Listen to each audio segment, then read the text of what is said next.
Hello, everyone, and welcome to Fable Table, an actual play live stream focused on critical world building, collaborative storytelling, and finding the fun in games. I'm your host, Nick Bowen, ApolloNik everywhere else. Joining me today is not Andy, but is Brian, John, and Greg. Hello, everyone. How are you today? Hello. I am tired. Yes, it is a sleepy week. It's sleepy here in the Northwest. We've got fires. We've got fall combating summer for superiority, and we don't know what season it is. Yeah, special shout out to folks in Florida. Hope everyone's safe and okay. Got out in time. Yeah. We today are going to continue our game of The Ground Itself as we do world building for season 2, Birds of the Shore. We'll wrap that up. I think we have just one kind of like time period left to play out, and then we'll dive into character creation. Andy and I already did his character creation, and I recorded that, so I may just like play it. I ran out of time to figure out exactly what I'm doing and to make that look nice and neat. So, well, maybe I'll just go over his character. Maybe I'll just play that, because he and I had some really fun and lively discussion figuring out his character. So I want to make sure his voice is represented. So, I may just play that video, and the three of you can just tune into the stream and listen to that. Commentate in the background. Yeah, exactly. Okay. So, all right, looking at the ground itself, in our game here, someone left a note. Brian did. Reminder to roll next week for the century time skip. Right. So let's refamiliarize ourselves with the ground itself stuff. Let's go to the Roll20 view, and it's Borkin. I love it, Borks. Forgot to pull that up. We are not throwing parties every cycle. Okay. No. Ending the game? So after every cycle, No. boop, boop, when a player draws a 10, which we did at the end of last week's session, when a player draws a 10 of any suit, time advances. The player rolls the 6-sided die, and this number plus the unit of time decided on, which we said was centuries, is the length of our gap. So we can choose to go forward or backward in time, and this can be a narratively useful place to take a break, which we've done. After rolling the die, talk about something else, blah, blah, blah. So it's just an opportunity to kind of reset those creative juices and set yourself in a new time period. So when we reconvene, we will collectively answer the following questions. Let's figure out how far we are advancing or backing up. I forget who pulled this card, but Brian, do you want to roll the d6? Sure. You were wise enough to leave us a reminder of what the heck it is we were doing, so you are rewarded. Okay, so we have a 1 century jump. Let me pull up my notes from last week so I can kind of set us in where we are. I have a problem with this 1 century jump, Nick, because by my notes, we went 600 years in the past, then 500 years in the future, and now we're literally going to go back to where we were at for round 1 with a 100-year time jump. We're like the future. Samurai Jack, bro. We're jumping all over the place. For this final period, bend some mechanical rules just ever so slightly, since we are using this to kind of jump into a different game. I am a fan of that. I suggest that we had established the time right after the aliens left, the time the aliens were at their peak, right, and the time they were leaving. Let's go forward and see like the near present, right? However many centuries it is to the near present. Let's go 5-6 centuries forward. See the goings on that will set the table for our first couple of sessions at Scum and Villainy. So, Okay. let's call it 6 or 5, and our goal is going to be to see the moments that either built the setting as we are going to see it, or like the movers and shakers inside of it. I like it. Oh yeah. Okay. Awesome. I am also a fan of this. So we'll be taking a look at what does Saber look like in the time of the shore, like Yes. human occupation. Great. Okay. So we get to answer these questions here.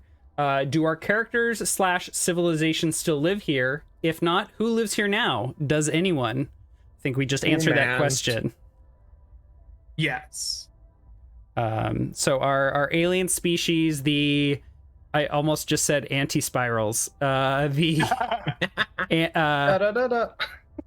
was like anti-Viridians. No longer live here. They left. They set out into the stars. But we also, surprise, surprise, saw a shot of there are 2 of them, watching, observing. From a shuttle, from a spacecraft, something. We're not really sure, but there are anti-Viridians here watching the humans who live in the time of the shore. What does the place physically look like now? Has anything visually changed? How does it smell? How does it feel here? I'll add, there is a faction, one of our factions. I'll pull up the faction sheet here really quick.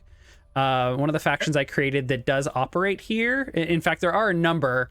I don't think I made this available to everyone. I'm so sorry. I got the faction list. Maybe it's not available to your viewer or the Fable table. Maybe. Okay. So there are a number of criminal syndicates that operate out of here to varying degrees and sizes, but the most, I think, important one that operates here oh wow,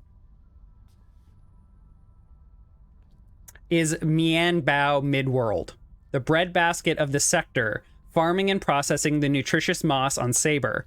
On many planets, they have massive, tall structures with inside farming, processing, and shipping all in one place. Ships the size and layout of small grocery stores are loaded up and show up every day across the sector, like massive food truck stores. These ships are often the target of a lot of piracy, either to feed their people or to sell the food and ship parts.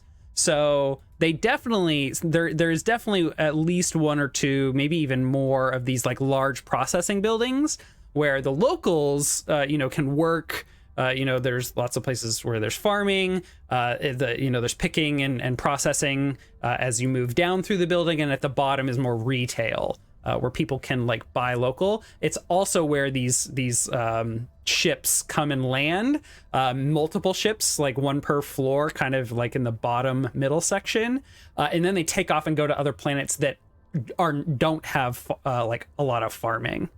Or they might go to, especially like space stations that have no like agriculture whatsoever. So I know that Mianbao Midworld has a couple buildings on Saber.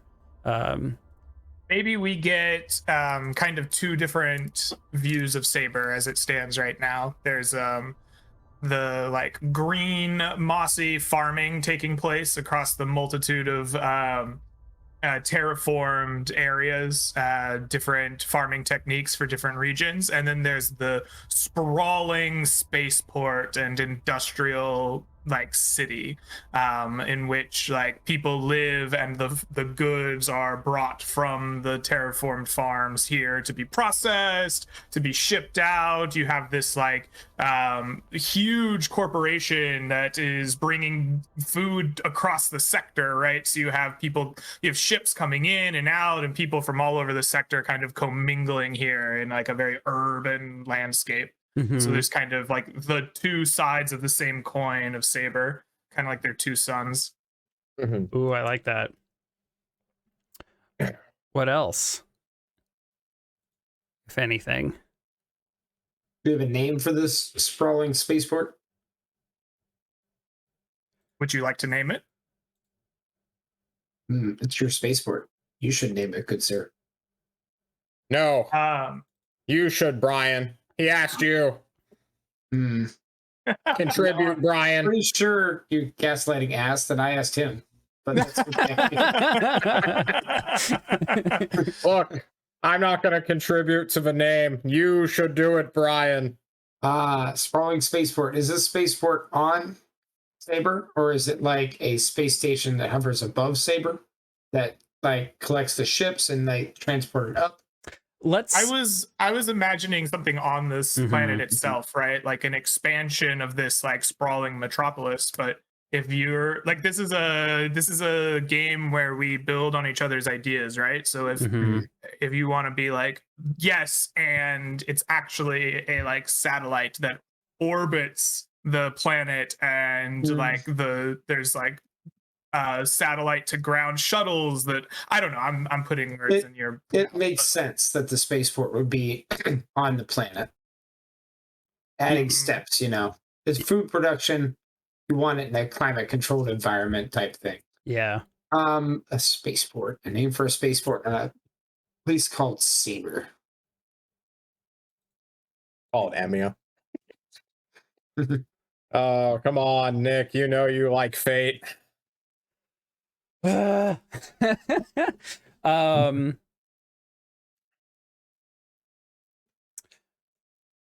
did want to back up for a moment. Go ahead. I'll have a name in just a minute. Yeah. So as we think about like the settlements and places people live on all of these planets and around these planets, I really was kind of keeping in mind the notion that the planets are not heavily populated all over. Like, sure, there might be people living out in the middle of nowhere, but like the cities are very like, there is one major city per planet or above a planet. Like, this is not so far in the future that they've populated all over the place. I think that there are, if you counted up the number of people in the entire sector, it might be in the like a few billion, but each planet has like tens to hundreds of millions. It's really not that many. Obviously a planet like Saber might be able to have even more than like a way above average. But somewhere like Shemaya, that is a desert, probably has a smaller settlement. Places that are moons might be like very like widely covered, like Warren, the moon of Aleph, or Gorin, the moon of Aligar. But like Lithios, that is like barely populated at all because that's like a frozen Hoth-like planet. Same with like Mem, it's like covered in water. Call it Neo Rigport. Oh well, Shadow just put a name in that I really like, and that is Lycandrop. Lycandrop Station was the name. Okay. What was yours? What was yours? Yeah. Neo Rigport. Neo Rigport, like one word, Neo Rig, or Neo space Rigport. Second one, option B. Okay, we'll definitely use that for another space station or spaceport name. I like that as well. Okay, going back to our questions, unless there was anything else folks wanted to add to that. I don't think so. I'm ready to add stuff to the world. Okay. Does the place still use the same name? If not, what is it called and who calls it? I think we've already figured that all out. Yeah. Yes. Mm-hmm. Okay. Or do we have a name for like the city of Saber that Lycandrop is at? I thought that the idea was that like Spaceport was like a big sprawling metropolis, right? Oh, okay. Yeah. Oh, Spaceport being like a city, not just like the actual like port. Yes, it has a physical like place for space ships, but it's also like this. It's the one big urban center, right? That's focused around the spaceport, and then you have like the farming that is spread out. Perfect. That's how I envisioned it. I don't know if that's not like what you guys want to see. Yeah. So with a name like Lycandrop, there definitely has to be rumors of like from other sectors, people who've like never heard of the shore or barely heard of it, and then they like hear the name Lycandrop in passing, they definitely are like, is that like a werewolf planet or? Hell yeah. Okay. All right. So now I think we're just going to move right back into our main gameplay. So during our cycle, we're just going to draw cards, and depending on what is drawn, we will answer questions based on how many times we've drawn that particular number. And I have that list right here. Oh, beautiful. I'm glad you do, because of all the things I took notes on, which number of aces we drew was not one of them. Yeah. Let me get The City and the City by Tabletop Audio playing, and I'll put it on repeat. Ooh. I love Traffic. Wait, is this a modern? Yeah, it's super modern. Oh fuck that. We're gonna. But it's fine. It makes sense, you know. Look, just because it's the far future doesn't mean times change that much, right? It's not like everyone's wearing dusters and here we go. lowbrow cowboy hats like in Firefly, right? True. Or Cowboy Bebop. Okay, I have Busy Spaceport playing. We'll just enjoy that. All right. Okay, so let's just go left to right on our screen. Brian, would you like to kick us off by drawing a card?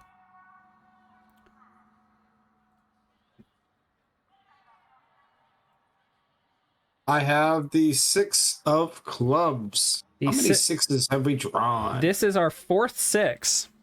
Nice. Woo. A natural or architectural disaster strikes with no warning, leaving something in ruins. What was this disaster?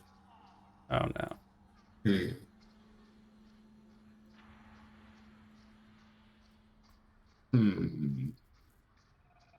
We've already had a bunch of natural disaster type things going on there, so I think it has to be something architectural.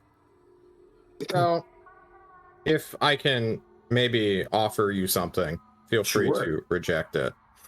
But one of the cool things I like about space genres and the aesthetic is that you have your spaceport on the planet, and usually there's either like an elevator, a cable, a tower that runs for hundreds of miles, well, not hundreds of miles, but several dozen miles up into the stratosphere where the gravity is lower to an actual harbor where vessels that can work in space but wouldn't aerodynamically fly sort of dock and unload and then lower stuff to the actual port. I don't know if we wanted to add that as part of like the aesthetic, but I dig it. Something dangerous could happen with thousands of miles worth of heavy cabling. Maybe that's the answer to your question. Is the architectural disaster that strikes with no warning has thrown a giant wrench in Saber's economy at the moment. The elevator used to take shipments from the like midway point. I don't know what you would call that. The midway port down to the actual like on the ground level has broken. And so scientists and engineers and laborers are scrambling at the moment to like fix this before too major of a disruption happens. And because this is broken, they're relying on many small transport ships to get the food up to the top of the elevator because they can't travel it over there. Yeah. Maybe it's created a economical downturn, but many opportunities for employment for small crews. True. Okay. I think it would be expensive getting from the surface of a planet into orbit, for sure. Just look at how much fuel is required from NASA to send, people to the ISS. Mm-hmm. What can we call that? Because I think it deserves some kind of name, even if it's not like the rigatoni station or whatever. But like, can we come up with an idea of term? A term? Like, what would we refer to that kind of launching pad-esque thing to be? So ports / harbors always have great, good old jetties for you to dock yourself at. I would, we can find a synonym for jetty if you want. Call it a jetty. The orbital jetty. Yeah, orbital. It's not in orbit, dock. is it? It's like lower than orbit, in atmosphere, right? but close to low orbit. It would be above atmosphere, right? So that void ships could like chill out there. And when we're in space, guys, we don't really care about like wings on airplanes, right? Because we don't have like winds or anything like that. So in theory, like a lot of space stations can be simple spheres or hemispheres and just sort of rotate with orbits and just sort of chill. Even freaking Power Rangers. Why don't we call those orbital jetties then? Whether or not that's an accurate term, we'll just roll with it. Okay, I like sounds cool. A pier, quay, wharf. I'm just looking at So the orbital jetty's elevator is broken down, and it has caused a gig economy of, long haul truckers to go up to it and back down to keep the economy trying to like go. Okay.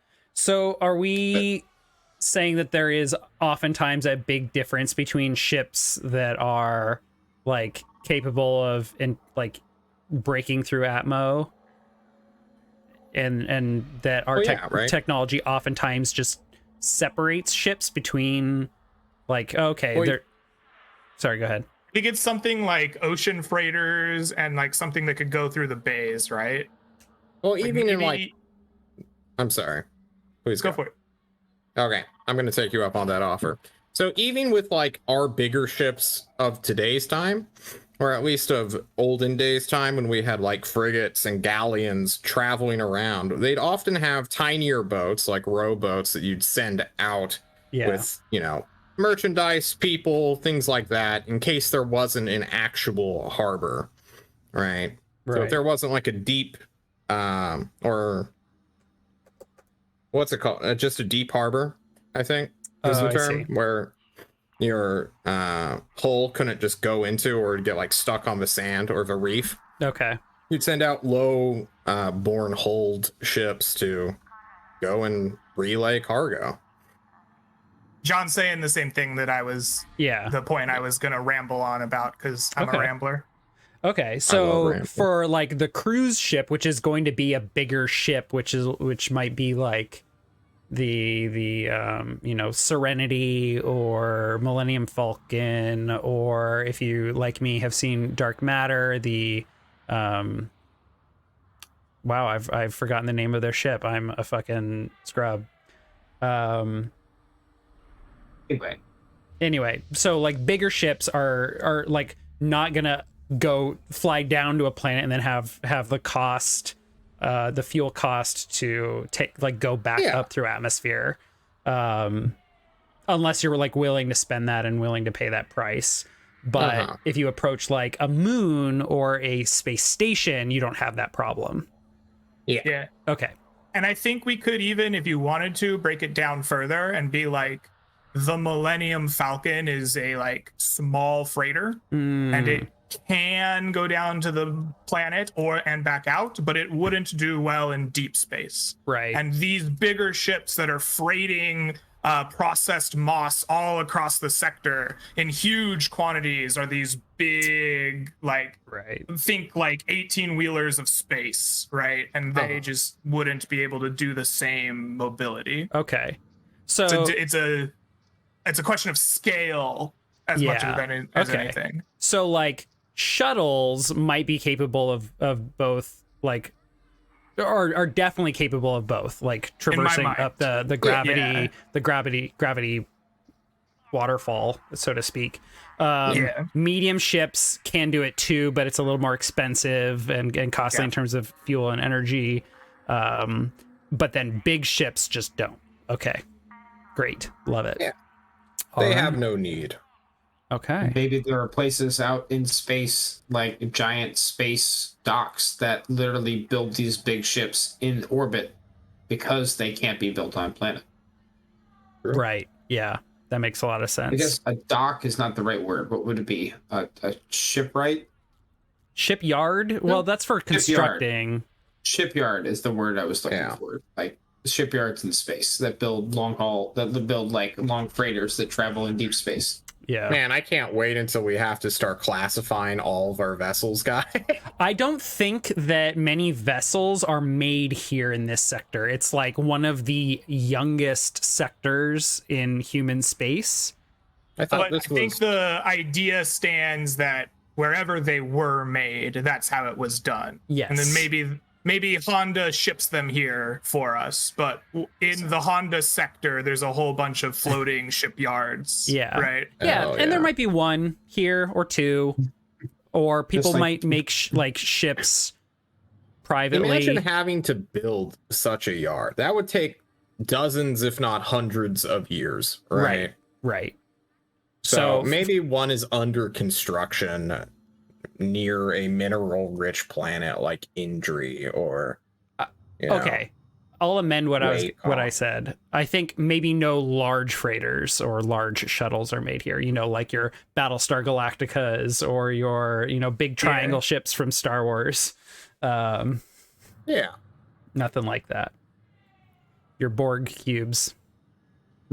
Those are built I love my Borg cubes. I know, John. I know. Borg did nothing wrong. Well, Brian, this was your question, and we, I think, did a great job of collaboratively kind of adding on to it. How are you feeling about where it's at? I think it's time to move on to the next card. Let's go. Okay, John, that's you. All right, I draw a card. If it's a 10, I'm gonna laugh so hard. One card. I was expecting a first card 10. It is not. It is a 9 instead. This is our third 9. 9 of hearts. There is planning going into a celebration. Is it a festival, holiday, or remembrance? What is it celebrating?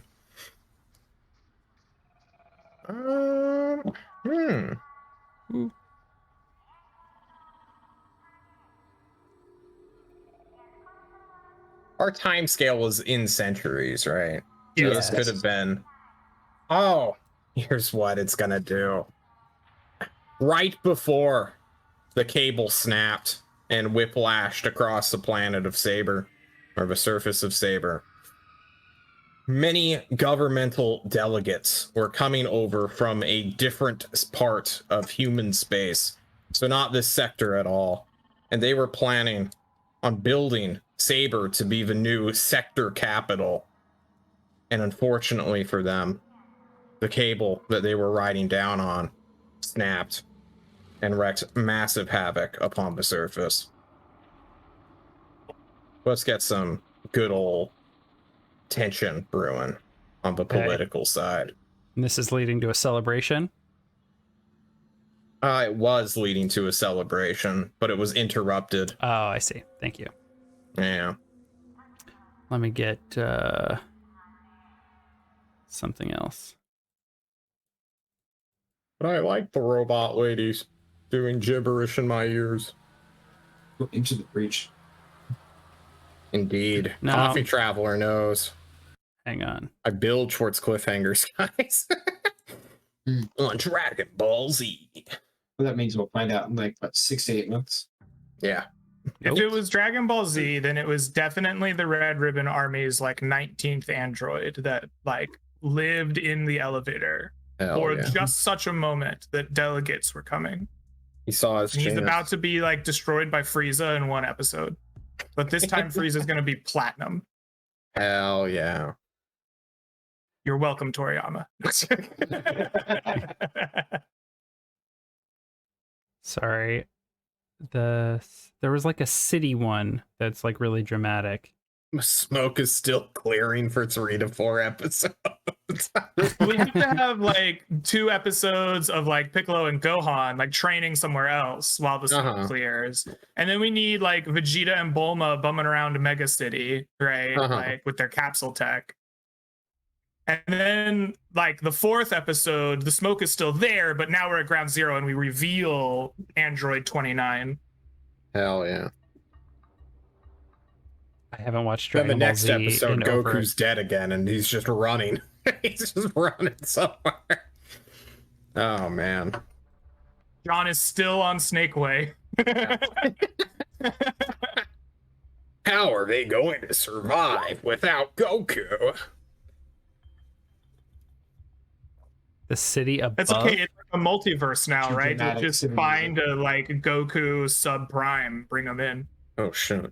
This Goku has his tail still. Like he kicks all the ass. Damn. Goku's No not the most coffee neglectful traveler. father. We all know that Piccolo is Gohan's father. True. Oh, Bulma.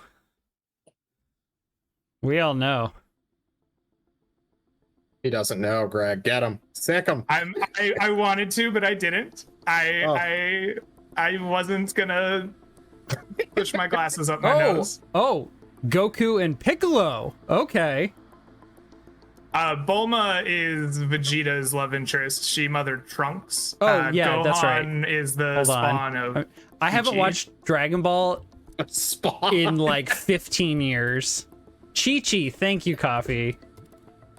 He doesn't know. Well, Damn, Eric coming in. but also Piccolo and Bulma.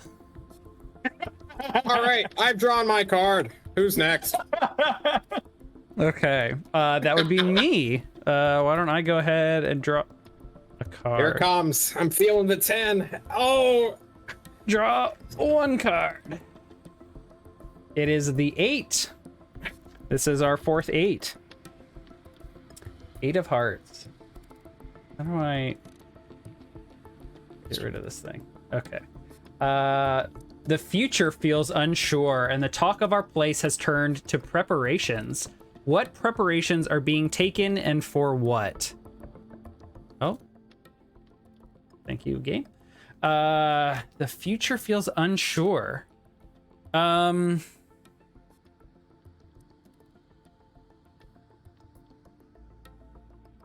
So I think that the corporations around the shore are suddenly all kind of changing the way they operate. And I think that they suddenly and without warning are pushing back against a lot of organized labor. For the last century or so, for a couple generations, they have worked very collaboratively with labor unions, with you know, representation of workers, and suddenly policies are changing. They are pushing the government of the system on Warren. They're pressuring the office of the governor to lift up restrictions on workplace conditions, on the production and monopolization of different types of products. And so people feel tense. People feel unsure about their quality of life. And so people are, I think, taking advantage of a lot of the government services that enable people, like it's a public service, you know, something you can apply to that like provides a fund or opportunity for you to like uproot your life and go somewhere else if like you need to change jobs. So like basically a government service that helps people move and relocate within the sector, which the office of the governor installed in the last few decades as a way to kind of encourage the economy, allow people and different skills to move around the sector and to benefit economic growth in that way. And largely it's been working really well, especially as the corporations, you know, they've been kind of fighting one another, you know, economically, you know, trying to, you know, stiff arm one another, but largely kind of playing it kind of nice. But now they're starting to get really, really nasty with their policies and the way they treat people. And so people are really nervous. What's up, Greg? 2 questions. Yeah. First, how does this pro-union stance that our sector has work with connection to the idea that the Harkaway Foundation was providing a substantial part of the labor force? And 2, I'd like to narrow our focus down. We're not meant to be Right. Yes. looking outside of our single place. So Yeah. how does that unrest about union busting or Sure. the repatriation of people affect like our look at Saber? I think particularly on Saber, it looks a bit different because with the orbital jetty, like access to the orbital jetty very cut off, and the gig market economy kind of showing up out of the blue, I think it's really expensive. And the government doesn't really know how to support people moving off planet of Saber right now. And like they're still trying to get that organized. So whereas a lot of the rest of the sector is mobilizing, people are like uprooting their lives, they're figuring out what they want to do. A lot like our current kind of great resignation. A lot of people in Saber are kind of stuck. So I think they are preparing by kind of tightening up their belts and their money purses and their creds, and getting ready to kind of sit tight in a bit of a recession at Saber. And trying to like make ends meet. So things are a little more grim on Saber right now. As for the Harkaway stuff, I hadn't really pictured the Harkaway kids as being a massive amount of labor, but like a smaller opportunity, for, you know, like a smaller organization. It's not like they're a massive faction. So I figured that like there might be a dozen ships with like a couple hundred kids, maybe less than that on each ship, at each planet. Okay. Very cool. Do you have a name or something for this like governmental program that's like repatriating or depatriating, I suppose, the people of the different various planets? I don't, but I can never say that word. Repatriation. Repatriation. I don't know if that's right. I just threw that out there. I always put like a repatriation. I think the repatriation act. There's repatriation. I'm slightly misusing. So yeah. To be repatriated would be to return to your country of origin. That's true. So like if I lived in Germany for many years for work or something, I might repatriate to Oregon. It's the only term that comes to mind about moving places, right? Which is why I tried to like coin depatriation, but Sure. like to move places is what I was trying to get at. I will work on like an acronym and a name for that program. Cool. Okay. Because I The also real question is- cannot think of what the word is other than like migrating jobs. I mean, migration might actually be more accurate, right? Yeah. Immigrating. Yeah, it's immigration is what it is. That's actually more accurate. It's definitely the Talent Migration Act, the TMA, which is the act that set up this program. And it definitely is framing it as like migrating talent, not migrating people. Okay. Yeah. Does your average everyday person actually have the ability to use it? Or is this something that like only the scientists or like only the engineers have access to? I think a lot like getting a work visa in like another country. The higher your education and more valuable your skills are, the easier it is to get that. but for like your working class people, it's really tough, and you might apply and you might get lucky and someone just like grabs your application off the top of the list.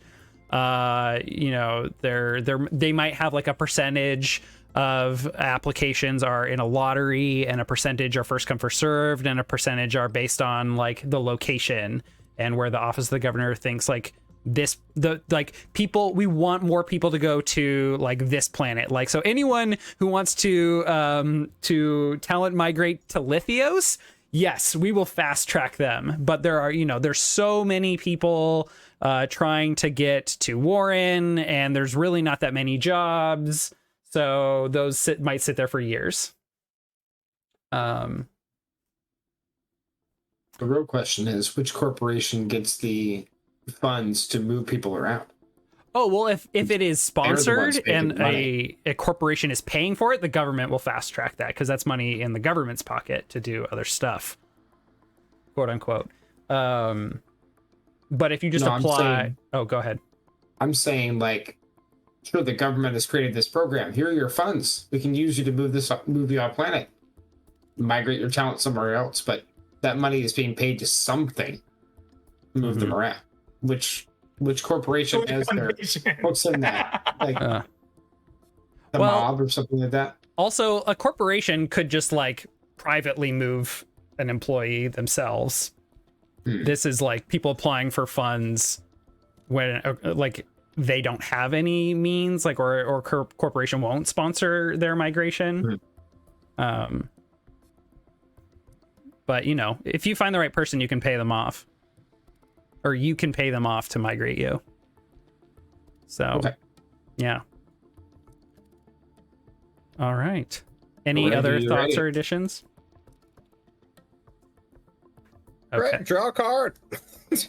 All right. Let's draw a card. I have nothing.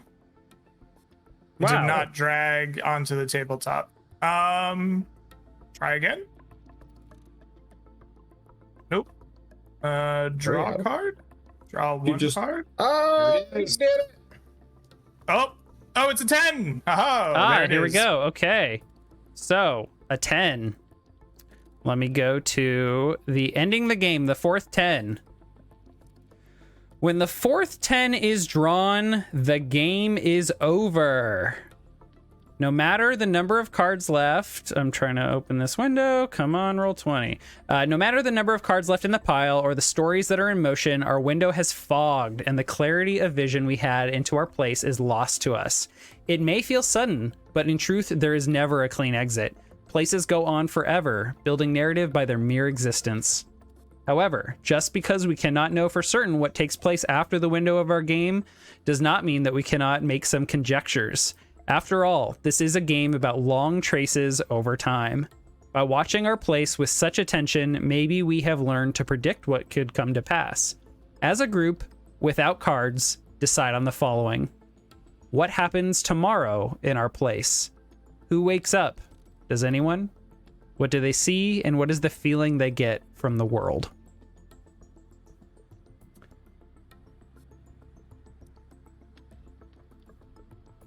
I think tomorrow is unremarkable, right? Sometimes the worst things are mundanity, right? It's just another day. People get up, they go to work, they farm moss, they long haul truck the moss up to and from the jetty, they work in the plant, industrializing it, synthesizing it into whatever it is, going about their day in the metropolis with whatever retail consumer job that they own. And it's just, another day, another tick in the stress box. In such a gray and monotonous land, it's going to be up to some certain individuals to bring color and excitement into the lives of everyone, Nick. That's what I think. I don't know if my mic picked it up, but I'm not going to honk the horn again. We did not hear it, John. I'm sorry. Did not hear it. No. All right, hang on. Let me actually do it again, because I gotta. There we go. You might need to play with your mic settings, your filters. I also have a clown nose, but you know, I don't want to put it on just yet. Okay. And so with this excitement, come on, I got my turn, sir. With this excitement comes opportunity. Opportunity for money to be made. A new gig economy of truckers bringing food up to the orbital jetty. A undetermined amount of time where the cable remains down. Is it to our benefit to have it remain down? Is it to our benefit to have it fixed quickly? And what materials are needed to fix it? What time is needed to fix it? What cost? What other things might happen as a result of it being down and the economy being starved? All things that are left to the mind's eye. And I think at 11:59 p.m. Shore Standard Time, a manifesto written by the great notorious hacker Vorix is released, documenting a group of people who he believes but cannot prove orchestrated the sabotage of the orbital jetty on Saber, and a conspiracy that runs deep in the executive suite of the major corporations of the shore, and a vow to work to expose them for the selfish traitors to the people that they are. Did Vorix just like dox a whole bunch of like demolitions experts? It's just like, it was John Dynamite. He did it. Johnny Dynamo. He was hired. He lived on an at 111 Farm Boss Way. Oh my god. Okay. More on that later. For now, let's go through character creation. I'm gonna go ahead and pull up the wow, I am just spacing on words tonight. I think I can just open the PDF in my browser. I don't usually open up PDFs in my browser. How do I do this? Oh god. Oh god. That's literally the only way I open PDFs. Oh, I have a special PDF program I normally use. Oh, I couldn't pay for Adobe, so I got the like free online viewer. Mhm. That's how I view PDFs. I use Zodo. You know what? It works great. Zodo It is. actually does. Can I? A good program, Yes. regardless of whether you get the free or the money version. I just use Google. Okay. Any Google chads in chat? Okay. Hell yeah. So, let's go through character creation. So, in this game, which we're gonna be playing, Scum and Villainy by Strash Asimovic and John LaBouffe Little. It is a game about. Oh, I'll just scroll back up to the beginning.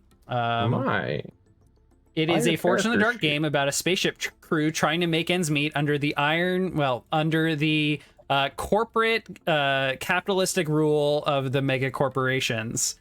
Work with the members of your crew to thrive despite powerful criminal syndicates, warring corporations, dangerous villains, and strange mystics. Explore the ruins of lost civilizations for fun and profit. Can your motley crew hold it together long enough to strike it big and ensure your fame across the sector? So we are going to not only be building our characters today, but also a crew. So I think Brian, you've definitely posted for us your character concept. I have not seen one from John or Greg, and like I said before, I went over Andy's with him. Can I get a new character sheet, Nick? Yeah. Do you like a completely new one or a completely new one? Okay, I'll give you John. I just posted in chat what mine looks like, or in our cast chat, and looks a little I borked cannot to read me. this. Okay, you have John 2.0. Wow, thanks. Nope. Can Alright. rebuild him. What is going on? I'm just gonna refresh my everything. I'm sorry. You should in the settings make it dark mode. Okay, it's working now after I refreshed. Oh, okay. Oh well. I want John 2.0 though. Delete Okay. John. Hell yeah. So let me go over some of the just like kind of important pieces of character building here. Let me find that. So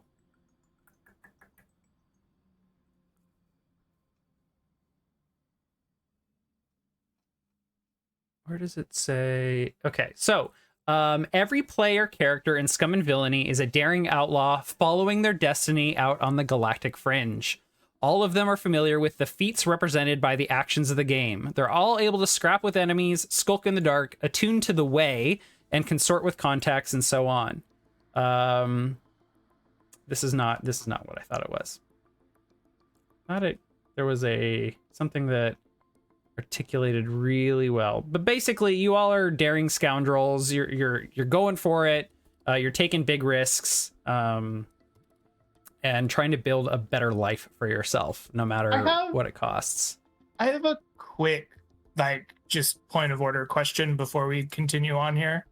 Should we be making our individual characters before we choose our crew type? Like, it feels like it might be necessary to choose the ship and the crew type before making characters.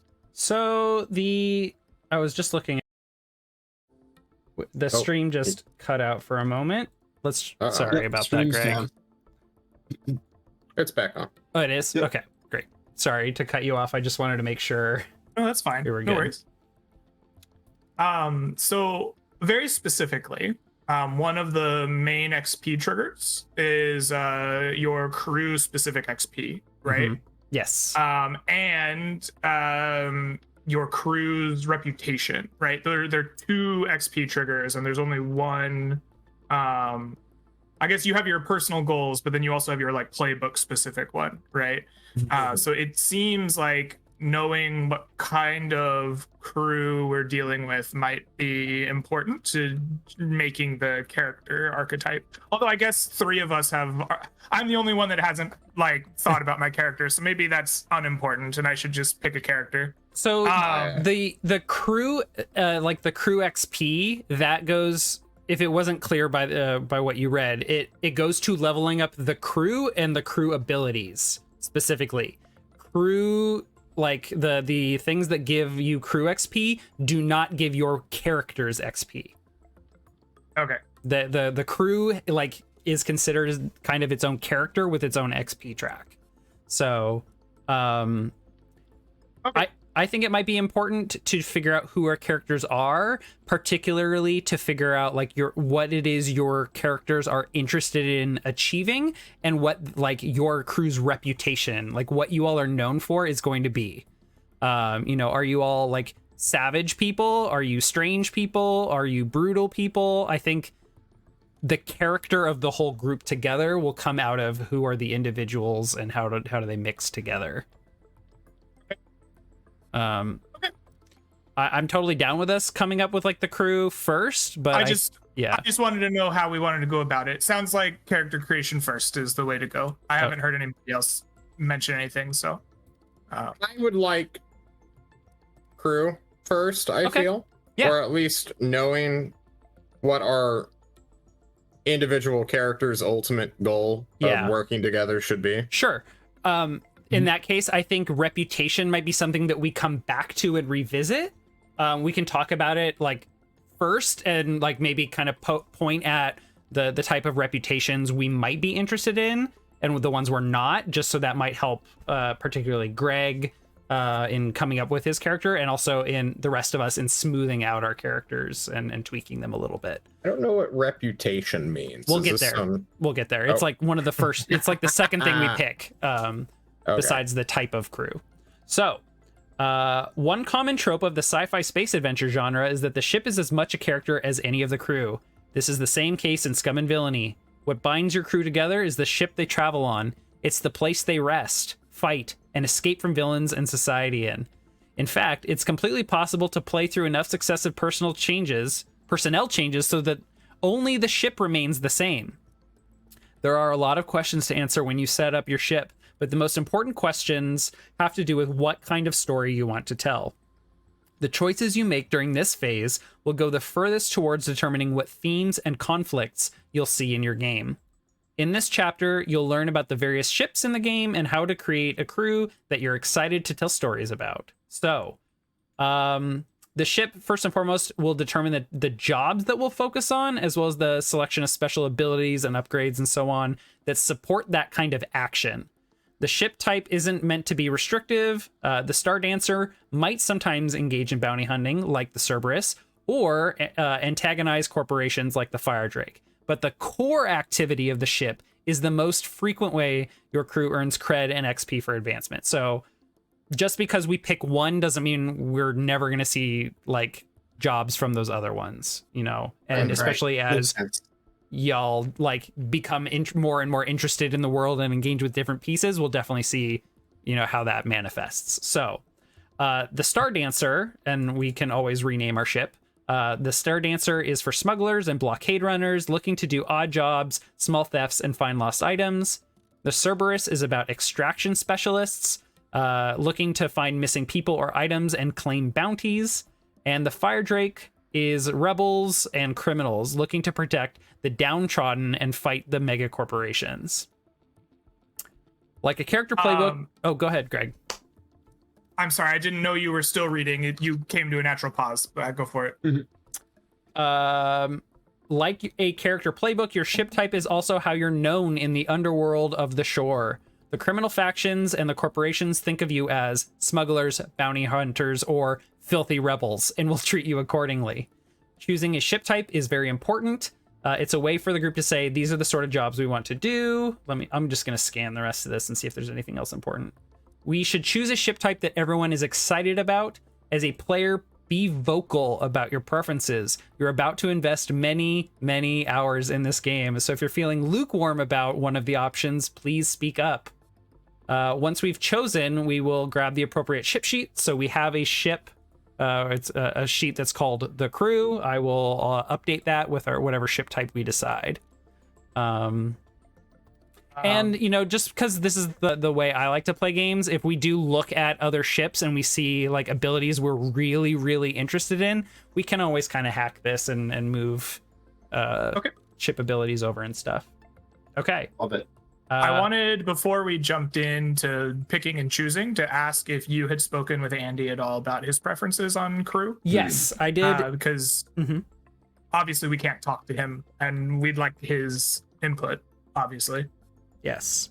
I asked him what his preferences would be. He said, I mean, I think smuggler more. Job is a job. And he's talking about his character stuff. If he has a meaningful experience with one of his long lost brothers, that might change. So he has he is one of 3 brothers, his character. And each of the brothers are kind of involved in different things. One is a criminal, one works for the government, and he is just like a mechanic for a corporation. And one of his character's goals is like finding his brothers. So I think any of what we choose could kind of lean him towards finding one or another brother.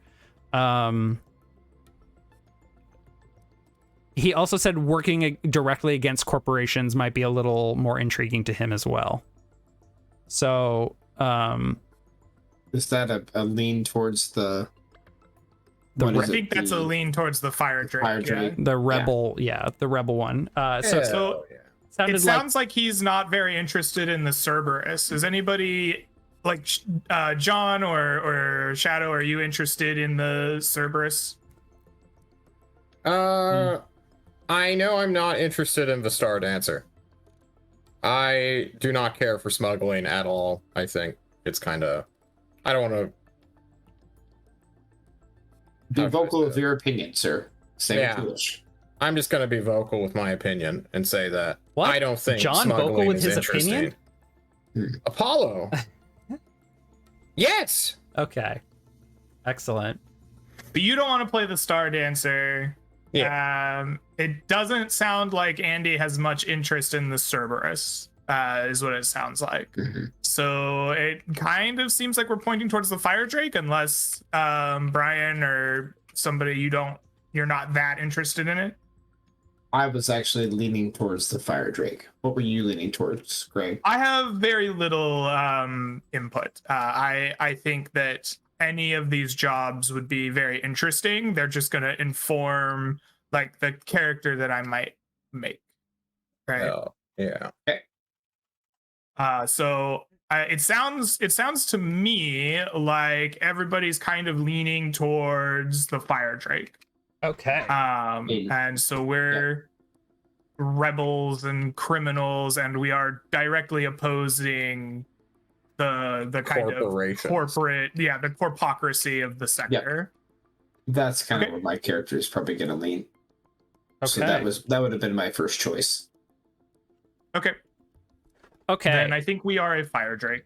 Okay, great. So let me open up the crew sheet. I found that zooming in really helps make this all legible to the stream. Okay, so I have pulled up the Fire Drake sheet here. If you look in the top right corner, these are the types of special abilities that you all have as a Fire Drake. So like when you're at war and have -3 reputation or -3 status with a corporate faction, all crew members get +1 die to vice rolls and still get 2 downtime activities instead of just 1. Normally, when you're at war with a faction, that ties up your time, and in downtime, you can do half as many things. That is not the case for you all if you choose that as special ability. Cool. Your crew has been toughened by cruel experience. You each get +1 die to resistance rolls, which is huge for ignoring consequences and not taking a bunch of stress. Sympathizers, your ideology is especially appealing. When you deal with a crew or faction, the GM will tell you who among them believes in your cause. Natural enemies, when you run a job against corporate factions, take +1d to the engagement roll. So yeah, like you all just get some really cool stuff here when dealing with corporations. Can we pick one of these? Or... Yeah, we'll get to that here in a second. Cool. So once you've chosen, grab the appropriate sheet and record the following choices in ship creation as you go. The ship begins with 2 cred. Cred is tracked right here, kind of in the middle of your like ship systems, just below like the name and reputation and color and look. So I've marked 2 cred. Those represent the remains of the crew's savings from adventures and the acquisition of the ship beforehand. You will likely use them up during crew creation. So here is crew reputation, which we can revisit if we're not feeling ready to make a decision quite yet. Your crew has just formed and acquired a ship. Given this group of characters and their previous escapades, what initial reputation would you have among the factions of the sector? Choose one from the list on the right or create your own. You earn XP when you bolster your ship's reputation, so think of this as another cue to indicate what sorts of action you want in the game. Will you be recklessly ambitious, targeting higher tiers? Will you take on daring jobs that others seem too risky? Are you interested in the strange weirdness of the black, i.e. the way, and the strange things that lie out there? Or are you professional in all dealings? So they have listed here: ambitious, brutal, daring, honorable, professional, savvy, strange, and subtle. I don't know about you guys, but I find ambitious and brutal to be a little bit less intriguing to me.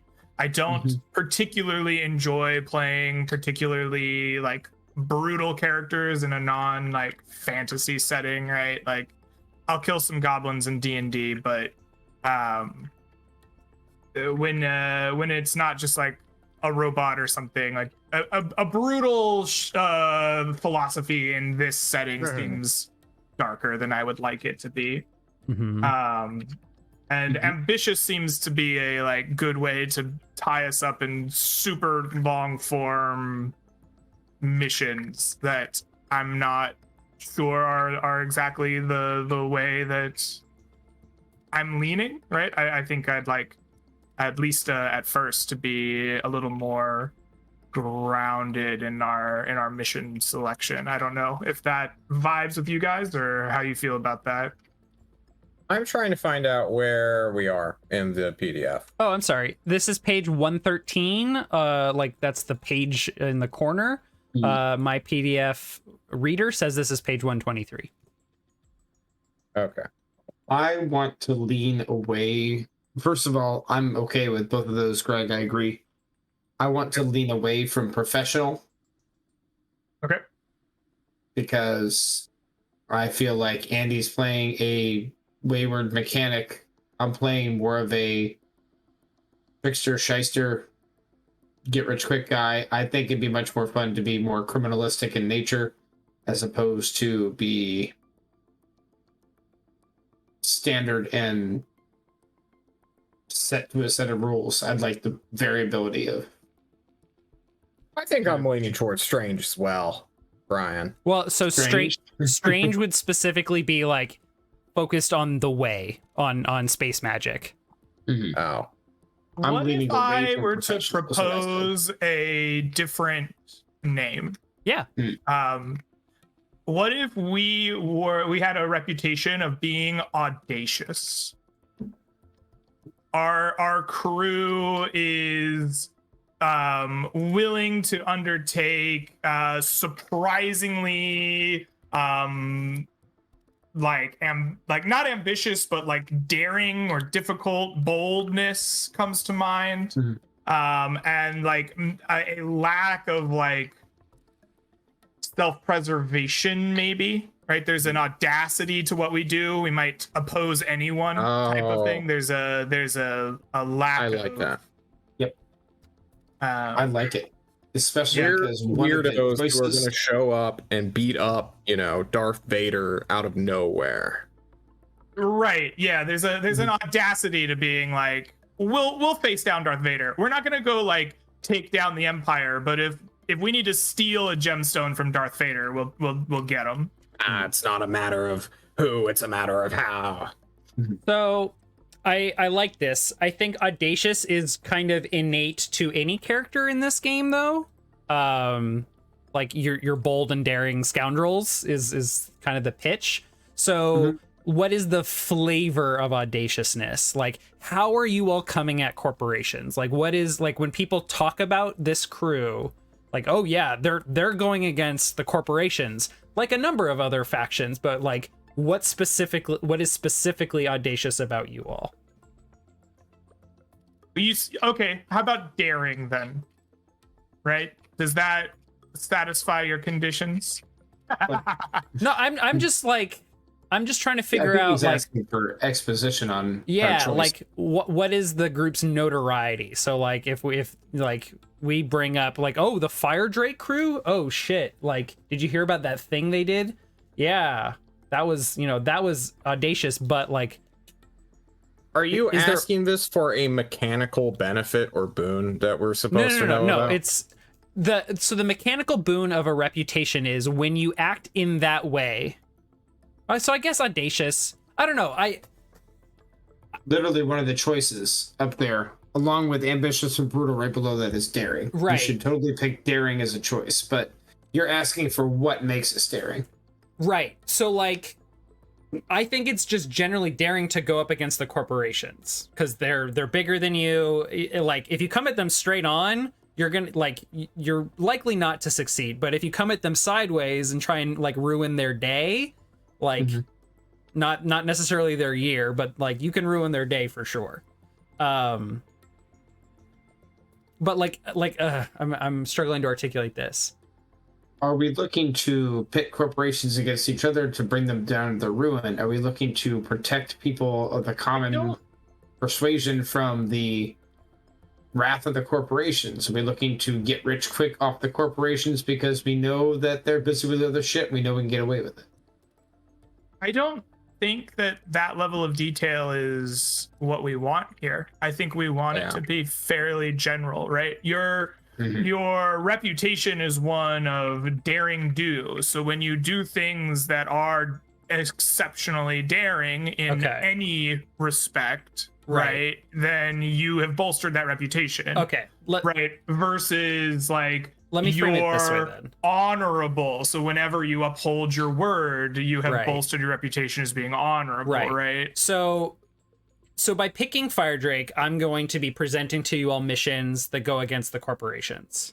That I think by its nature in this setting is daring. But I need to be able to decide at the end of a mission is how you all acted particularly daring to reward crew XP.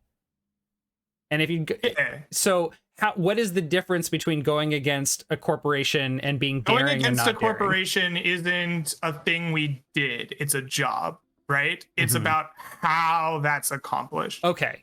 That's true. Does that make sense? Yeah. If we like daring methods heavily hack into their accounting system and round every transaction up to the nearest cred and steal that away from them and give it to the poor, that's not daring. That's a different kind of action we've taken, right? Savvy. Okay. Gotcha. All right. Thank you does that track? Yes. Okay. I should have framed my question that way. Like, what's the difference between me awarding you all XP and not awarding you all XP? I think I confused myself. So that whole tangent was my fault for not thinking this through. Okay. That's okay. That's how we get on the same page, right? Yes. It's important. Okay. So let's go ahead and put in your reputation right at the top under Fire Drake. I will write daring. Okay. So still, what's that, Brian? I like the exclamation point. Please leave it. I will. And don't you dare think about removing it, anyone. Okay. Customize your ship. Each ship starts with several pre-selected ship systems that reflect its focus. For example, the Star Dancer starts with the bigger hull to help carry cargo, legal and illegal. So we start with weapons.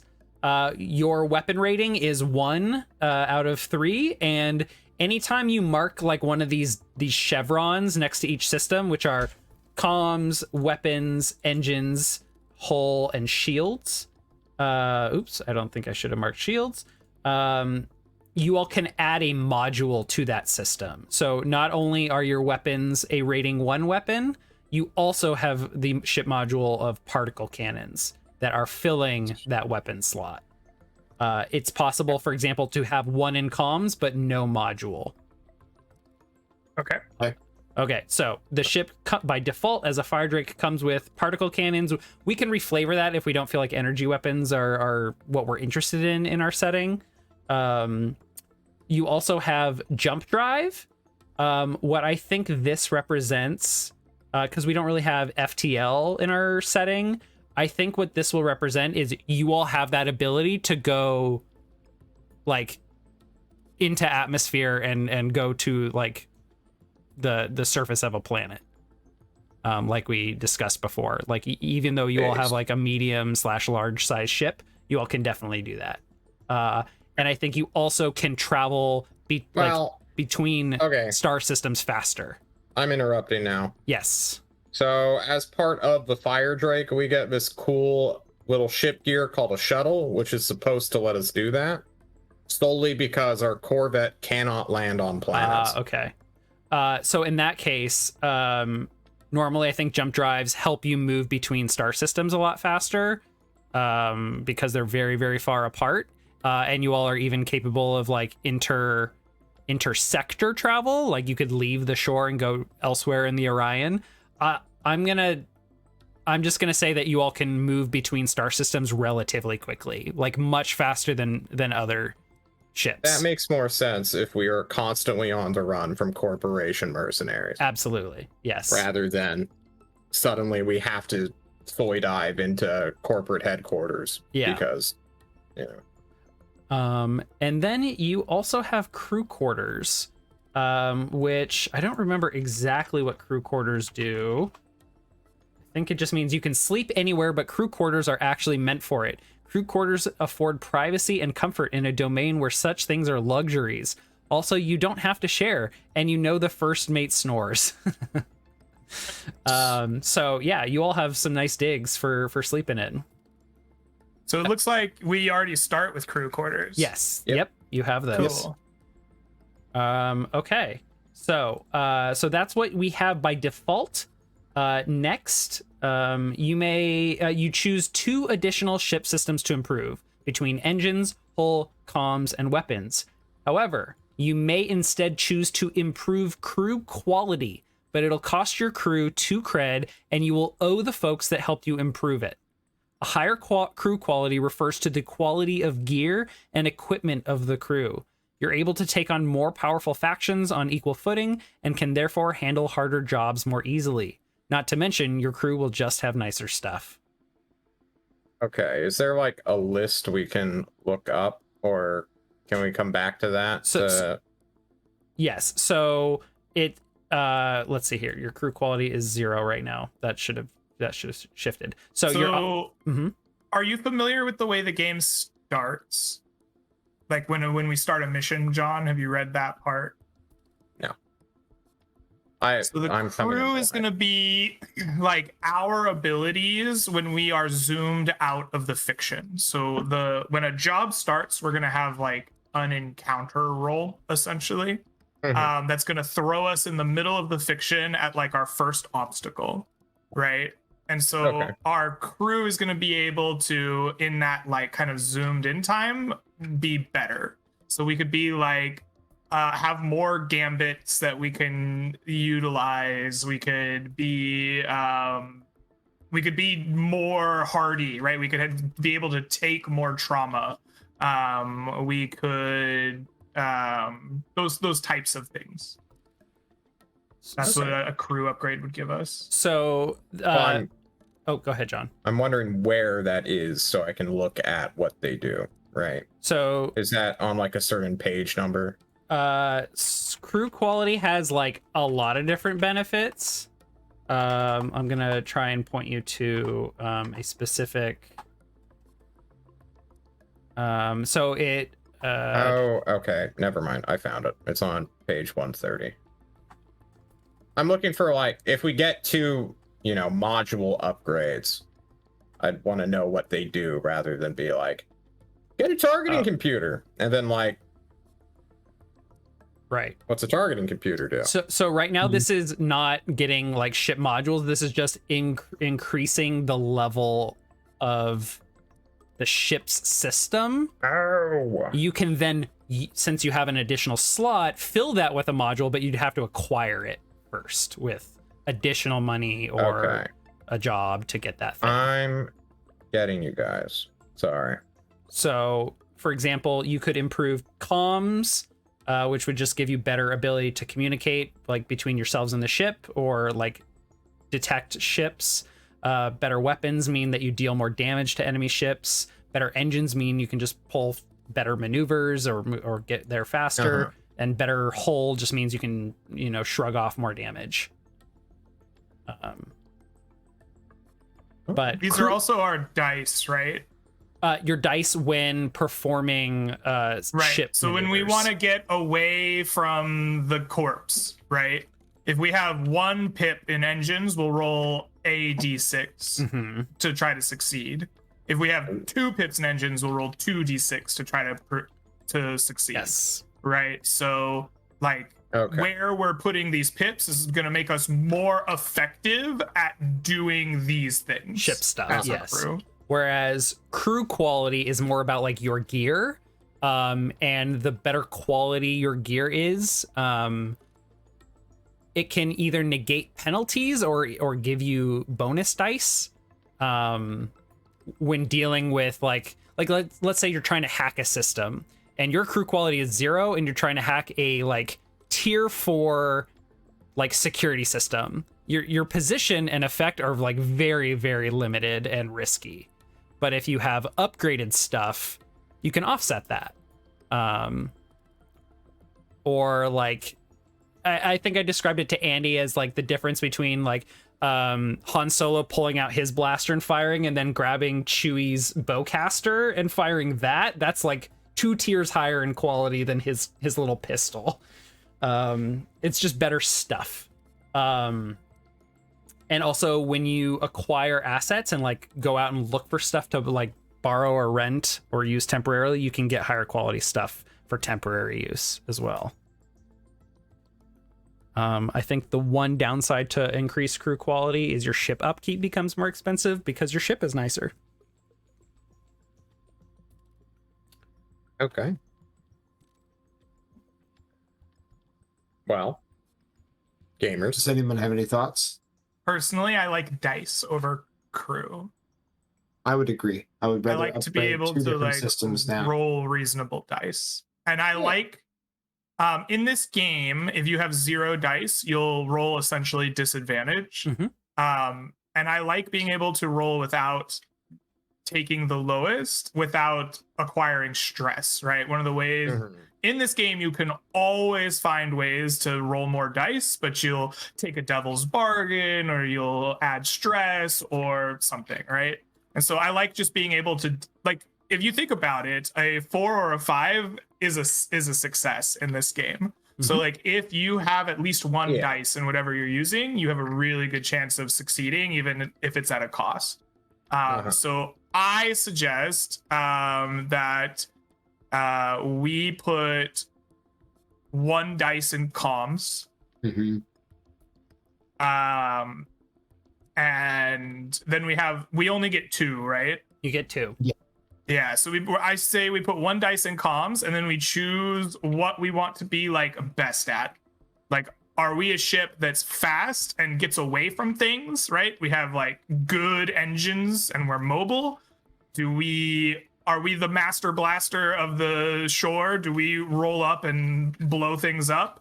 Or are we like kitted out, right? Do we have like a big hull with lots of juice?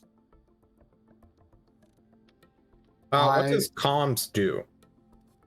Great question. Comms would be like, you like put somebody on screen, right? When you're on Star Trek, but it would also be like send a scrambled transmission, decode a transition, get help when you're floating aimlessly in space and run out of fuel. That kind of stuff. Scan this planet to look for the thing that we're looking for. Yeah. These systems govern signal detection, transmission, and the quality of a ship's computers. No comms means the crew will mostly get news and jobs when they dock at stations and on planets. Okay. Then we definitely need 1 in comms, right? Because we're... 2 quick questions. 1, I'm assuming shields aren't an option at the beginning? No, they are not an option. Right. And what are skips? That has to do with upkeep. After every job, you all either need to invest money in, maintaining your ship's equipment and stuff, or you can choose to skip and risk things breaking. Wait, we don't get shields? No, you cannot choose shields at this point. What do we get instead? Because we start with shields. Wait, what? In the auxiliary? In the bottom? Yeah. Oh shit. Hang on. Let me see. Uh-huh. Let me look at the Fire Drake. It's like we're a warship ready to go to war or something. Yeah, something like that. Let me see Fire Drake here. Yeah. If we're not spending it on shuttle. Okay. Starting upgrades: auxiliary shields and ship gear shuttle. Okay, yeah, I guess you have shields. All right, well that was easy. I would lean towards not putting it in hull because we 1 have shields and 2 I want to find creative solutions for things, at least in the beginning. I want to go fast, guys. I have a need for speed.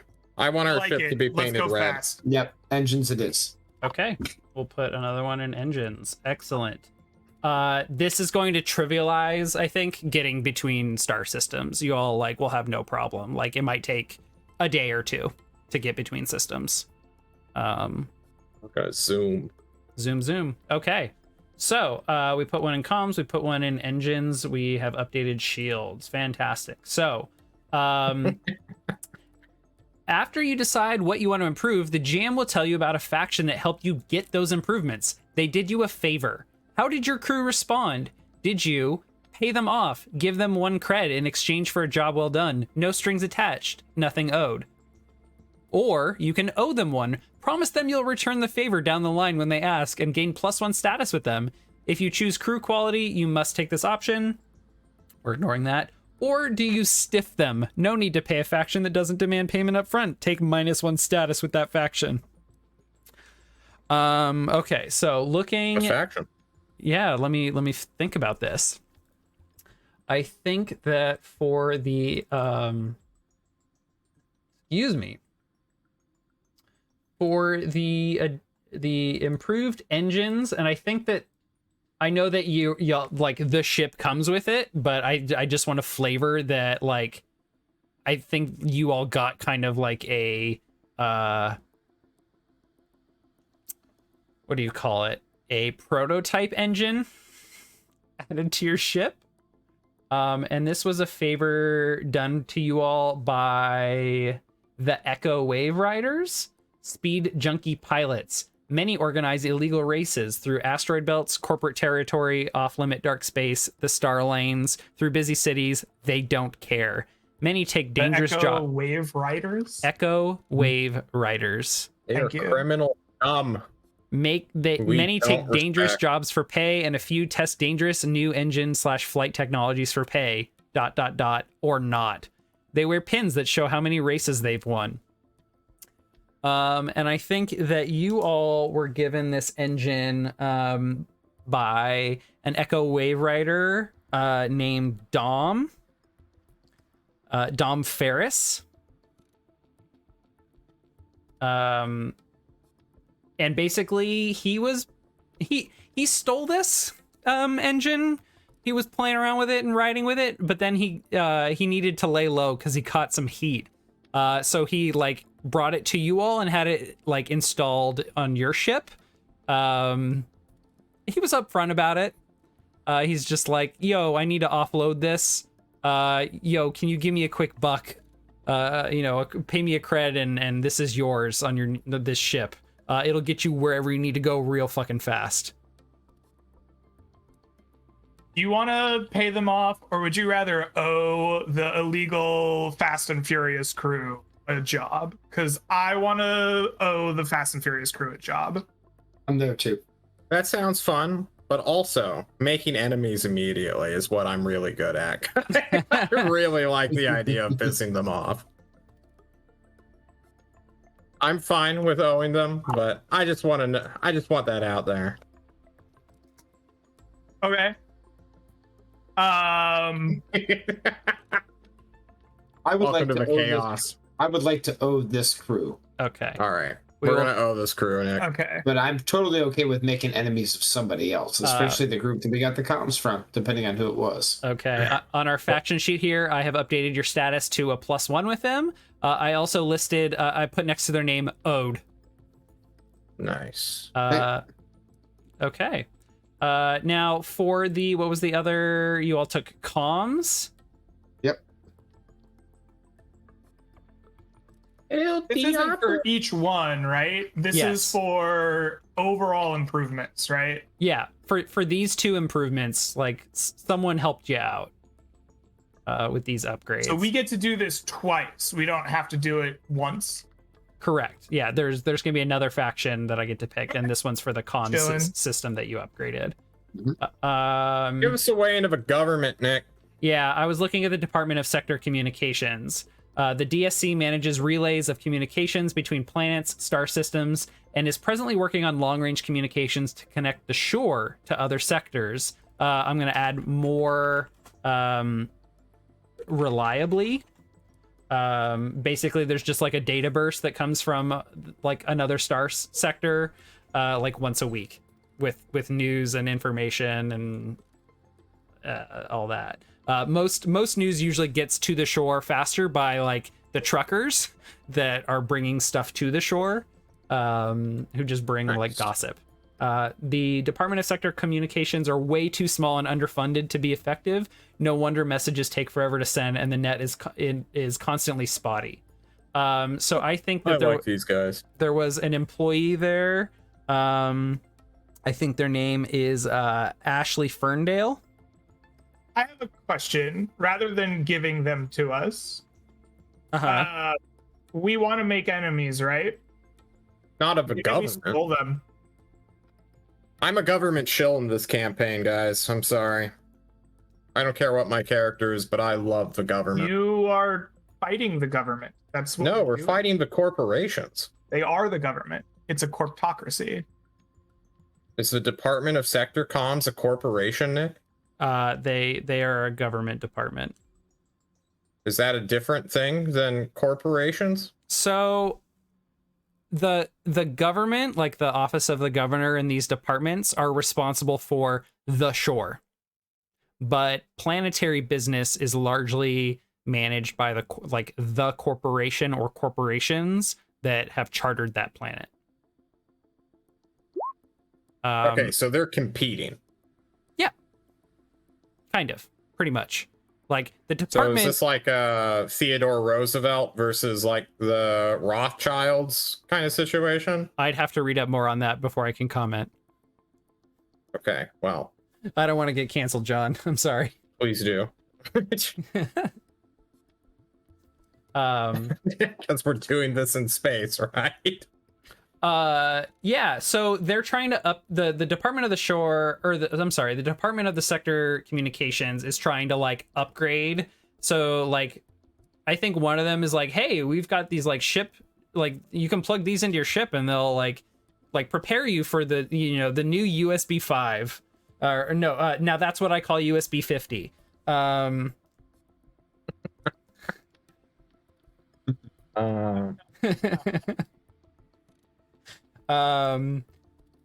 happy to sell it to you at a early bird price. Why don't you try it out for a day and then get back to me?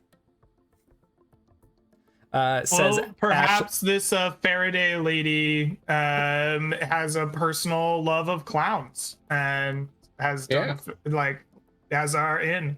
I named her Ashley Ferndale, but Faraday sounds way more sci-fi than Ferndale. So it's Ashley Faraday. I swear I heard you say Faraday. That's I okay. said Ferndale, but it doesn't matter now. No, it's Ashley Faraday now. So are we stealing this? Is that what you're saying? Or are you saying no, we might as well pay him? I don't want to do either. I want their reputation. I would do anything. I'm a full-on blown government shill here, guys. I want the highest reputation with all of the government and the lowest reputation with everyone else, or with the corporations. If you look at the faction sheet, John, all the corporations or governments are listed side by side. Well, we're going to need a delineation. I just want to be clear. This character sheet only allows you to have 3 columns, and that's just how I chose to organize it. Okay. Greg, what are your thoughts? I say we can owe them. That's cool. I like the idea of having jobs available, right? Mm-hmm. Seems good. Okay. So does that spend both of our cred then? No. If you paid 0 cred, you did not pay them, so you owe them a favor. Okay. I like it. What do we have to spend the rest of our cred on then? This is hilarious because the Grim Streets of Alderstone crew chose to keep their money and stiff everybody and not owe them a fucking thing. Based. That is actually the biggest base choice ever. So how do you know Ashley Faraday, John? I guess you don't have a character yet. Never mind. We'll figure that out. Yeah, we can definitely form those connections later. Okay, choose a special ability. Choose one of the special abilities listed on your ship. If you can't decide which one to pick, go with the first one listed. It's placed there as a good default choice. It's important to pick a special ability that everyone is excited about. You can get more special abilities in the future by earning crew XP. Just like picking your ship type, origin, and systems, choosing a special ability is another chance to focus the game. Instead of playing a generic ship crewed by scoundrels, you end up with the Star Dancer and her crew of ambitious smugglers who salvaged the ship after her previous crew went missing. They stiffed the Dyranek gang when they upgraded the hull and weapons of the ship and are known for their getaway ability, showcasing a knack for running from their problems. That's a lot to work with, and it helps get the game going in a strong direction from the very beginning. Nice. So I started to go through some of the special abilities. Everyone take a look. and let us know which one or ones really speak to you. All right. If we really want to fuck with Nick, we pick Just Cause and then argue morality with him for 3.5 hours every session. Oh my God. What do you guys think? The one, well, my thoughts on that. Okay. The one that jumps out to me is natural enemies. Ooh. Take +1d to the engagement roll. Yes. That does indeed jump out. But what are some other options? Hong Kong says coffee traveler in the chat. I'm just clowning around, guys. Sympathizers. Your ideologies, I don't think we'll have I think one of them. Old Hands is particularly good. Like, just mechanically speaking, I think it's very good. Honestly, I don't know if y'all are going to be at war for a while, because I mean, unless you just like so obviously fuck with a corporation, which you might do, but you do not start in a like negative position with many factions. So that might be a good first pick for an upgrade. Yeah, I think that's a good like second choice of like, okay, now that we have gotten someone to -2, we're just actively going to fuck with them. So we're going to take Old Hands. So I've never played the Fire Drake, but they do list it as the default option. So that's interesting. Maybe you all will get into trouble a lot more quickly than I anticipate. I would expect if our jobs are very anti-corporate, that's true, that's going to happen quickly. I'm not a big fan of Just Cause, John. I don't. No, that was a joke, Greg. He was 100% memeing. I just like. Well, he also said that there's sentient moss that eats people every day, and that's like now part of our world. So it's hard to judge the memes. You will have a hard time as you play with John trying to separate the memes from the truth from the gaslighting. It's part of the fun. It's impossible. It's true. I have renamed that ability Just Memeing. Just memeing. Natural enemies seems like a really good one. What does, if you leave a calling card or a highly visible symbol of resistance, gain 2 heat? Your crew gains +1d device during. Okay, I don't know it. That's a lot of. So terms. in this game, you will take stress to get like extra dice often. Like when you go into a flashback, you'll gain stress. When you resist damage and say I don't want to take a wound or whatever right now, you'll take stress. And the way that you reduce that stress is you indulge in your vices. Right. So when it says gain +1d to vice, that's mechanically you're gonna roll an extra die to reduce more stress. And it means that you can't overindulge, which is the downside of like de-stressing that way, is sometimes the if you clear more stress than you have, things go bad. You'll gain stress because you have like no you don't gain more stress, but other things go bad. Sure. Okay. And then the heat is legitimately exactly what it sounds like. Like bad things are happening to you and your crew. Like you're under the microscope. That's cool. Based on the type of ship that we have, I'm okay with taking Old Hands first if you want to do that. I like natural enemies. Since you called that out, I like the idea of being in a better starting position for our jobs. Yes. Yeah. I think natural enemies is a good one. And then the next thing we'll do is take Old Hands. I don't know the rate at which ships level up. But, you know, if it's like a 3-job thing and then we get a level up, then Old Hands is like a shoe-in, right? I think the maximum XP you can get is 5 or 6. And it typically costs like 8 for a playbook advancement. Yep. Yeah, in the bottom right corner of this sheet, John, it shows you exactly how you calculate XP at the end of a mission. Oh, okay. Okay. I think natural enemies is a fantastic choice. I think Old Hands. I have not played as a Fire Drake before or GM'd a Fire Drake before, so I have not indulged with the war mechanic of this game very much. I anticipate that may happen a lot more in this game, but I just don't know how quickly that'll happen. So I think natural enemies is a great choice. Okay. Based on the way stress works and the importance of vice rolls, old hands will be important once we start messing with people. Otherwise, we will not be able. Think of stress as like your extra handful of dice you get to throw out there when you really fucking need something to work. Yeah. And we can't have that hindered. So. Yeah. Okay. Should we take a quick break here? Yeah. Okay. I think this is a good point. All right. We will take a quick break and be right back.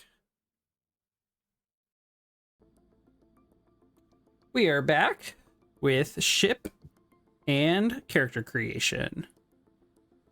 So, what comes next for us?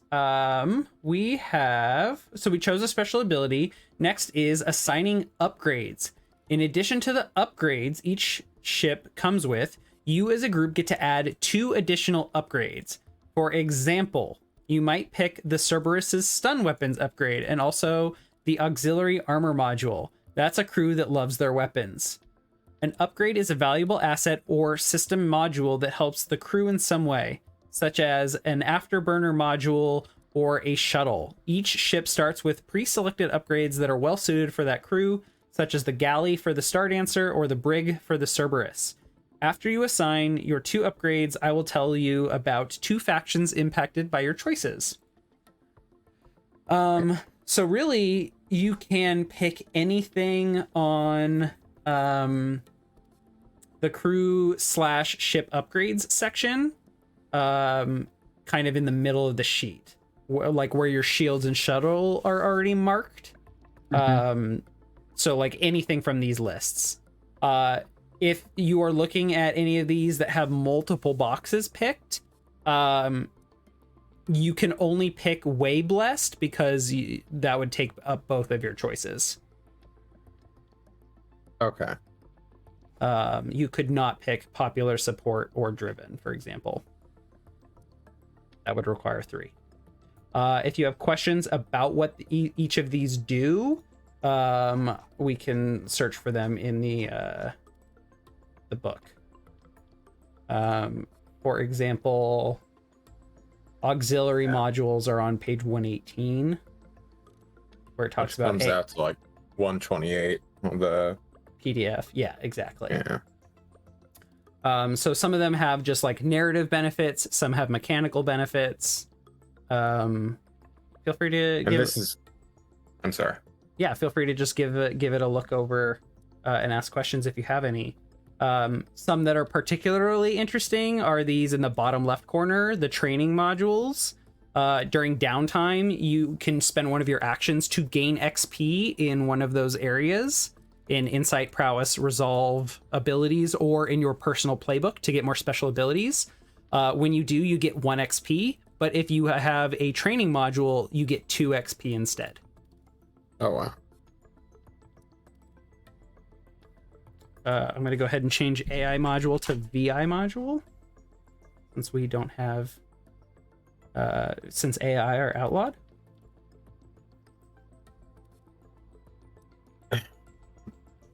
Well, black market contacts seem like something that could be very valuable to us if we are going to get in a war with corporations that control the market.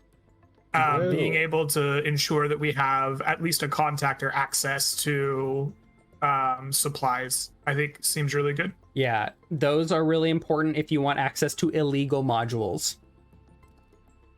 Yeah. And are you saying that we can just pick from the crew/ship upgrades or any of these auxiliaries as well? I believe this is entirely open to you. If you have 1 pip, you may choose any of those pips. Okay. If you have 2 pips, you could take Way Blessed, but we don't have 3 pips. Correct. Yeah? Yes, you have 2 pips. You can choose 2 individual pip ones, or you could choose Way Blessed if you really wanted to. Does anyone else have any thoughts? I'm kind of looking over them and thinking. I think eventually spending things in the training modules would be really, really good. I don't know if we need to do that immediately so that we can gain XP faster. I mean, yeah, we should stack experience, right? Sure.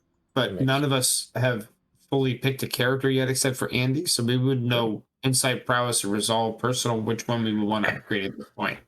Very so true. I say we pick something else. So we're to be working against corporations, so maybe something along the lines of either the crew gear or the ship gear, like either would we need survival gear? Would we need a recon drone? Do we want to get something like power reserves or stasis pods? I haven't like the idea of ground vehicles to be able to like go down to a planet in our shuttle, and then we have the ability to like get around and do things with our people. Yeah, we're highly mobile, anti-corporation rebels. We have highly upgraded engines. We have a shuttle. We have a ship that can go down to the surface it needs to. But no, never mind. We have the shuttle for that. We have the shuttle to get down there. We have ground vehicles to move around. We can get where we need to at a moment's notice. I like it. Yeah. Okay.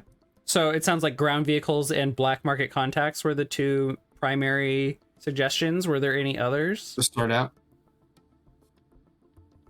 I feel like both of those are my suggestions, so I kind of would like. I mean, you don't have to, but if you have other thoughts, like, please voice them.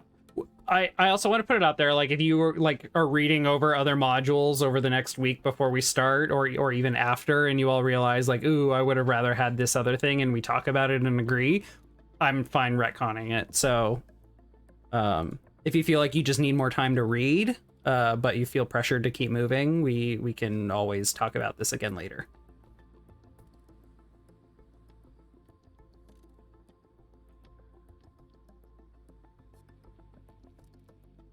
I feel like the only thing on this list that I would have said we absolutely have to have this if we didn't already have it was a shuttle. We already have it. So yeah.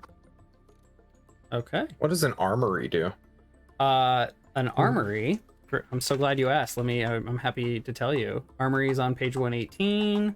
A secure room for holding the crew's weapons and armor.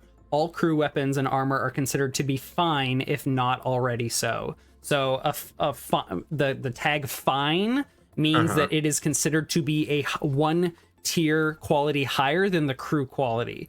Again, meaning like your outcomes are better based on like. Does that mean you just get like an extra dice or something?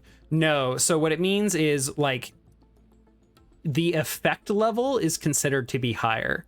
So like, let's say I tell you you're in a risky standard position and you roll a success. It is considered to have been a great outcome because it is a fine item that you were using. So like, again, if you're hacking like a system that is for a corporation who is a much higher tier and it's a really important system to them, so they've got their highest quality, anti-hacking software on there, like any bonuses you have to like the quality of your hacking gear like can help offset those penalties, or even like give you like bonus outcomes if like you roll super well. This isn't a heavily mechanized game as much as it is a narrative game about fictional positioning. Yes. Okay. And so when you get a tag like that, it improves your positioning in the fiction. Okay. Mechanically, a lot of times I will present obstacles to you all as something called a clock that you need to like fill all the segments in to overcome. However you choose to do that is up to you. Based on the way you approach it, I will tell you your narrative's like position and effect levels, and so like depending on your roles and the quality of gear that you all have, like your role will contribute so many like segments of a clock. Having fine equipment can add an additional segment to that clock. Yeah. When you roll an action on it. So I guess it would kind of be more dependent on like what kind of jobs we'd be doing, since these all do good things. Because like medical bay, science bay, armory sounded pretty good. Brig, I don't know if we're going to be taking prisoners. I assume that's just a jail on our ship. Mm-hmm. I don't know what a galley does. That would be somewhere for cooking food. I don't know. Longer term travel, maybe. Advantages on longer term travel if we're out in space for longer, maybe. Yes. Yeah. So I like all sorts of stuff. So I'm not too partial to any one or the other. Yeah. I think black market contacts is a given. I think we should just 100%. take that. Okay. It Yes. sounds like all three of you Market. are in agreement on black market contacts. Yes. So we'll just check that one off. I like it. Some of these things like medical bay and science bay, they can actually benefit specific types of characters, because those are like give bonuses to like crafting rolls for downtime actions, that kind of stuff.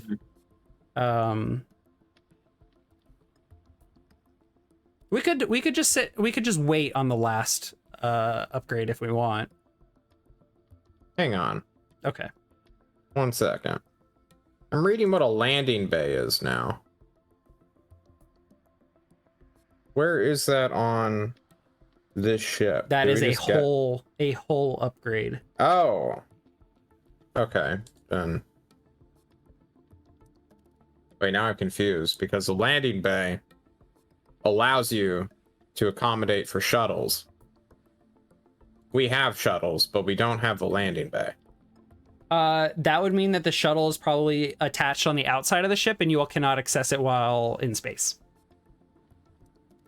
But we can't leave space in our ship currently, right? Sounds like a problem. You're right, Nick. I think it does sound like a problem. What? Think about like you're like a carrier or something. It just like attaches. Like Yeah, no, you it's don't have a garage for your shuttle, but you can like walk into the like tube on your shuttle, Yeah. right? You don't have no Okay. access to it. it is parked on the outside, which means if you all take direct damage, I could target your shuttle instead. Yes. Then we'd have Okay. to pay cred to buy a new one. I mean, Or- honestly, if you wanted to, we have one crew quarters, right? We selected that. We could just get rid of the crew quarters and make it a landing bay. I think that was a I given. think we get crew quarters. Yeah. We would have to take a we point could out beg of our DM engines. to get rid of our nice crew quarters.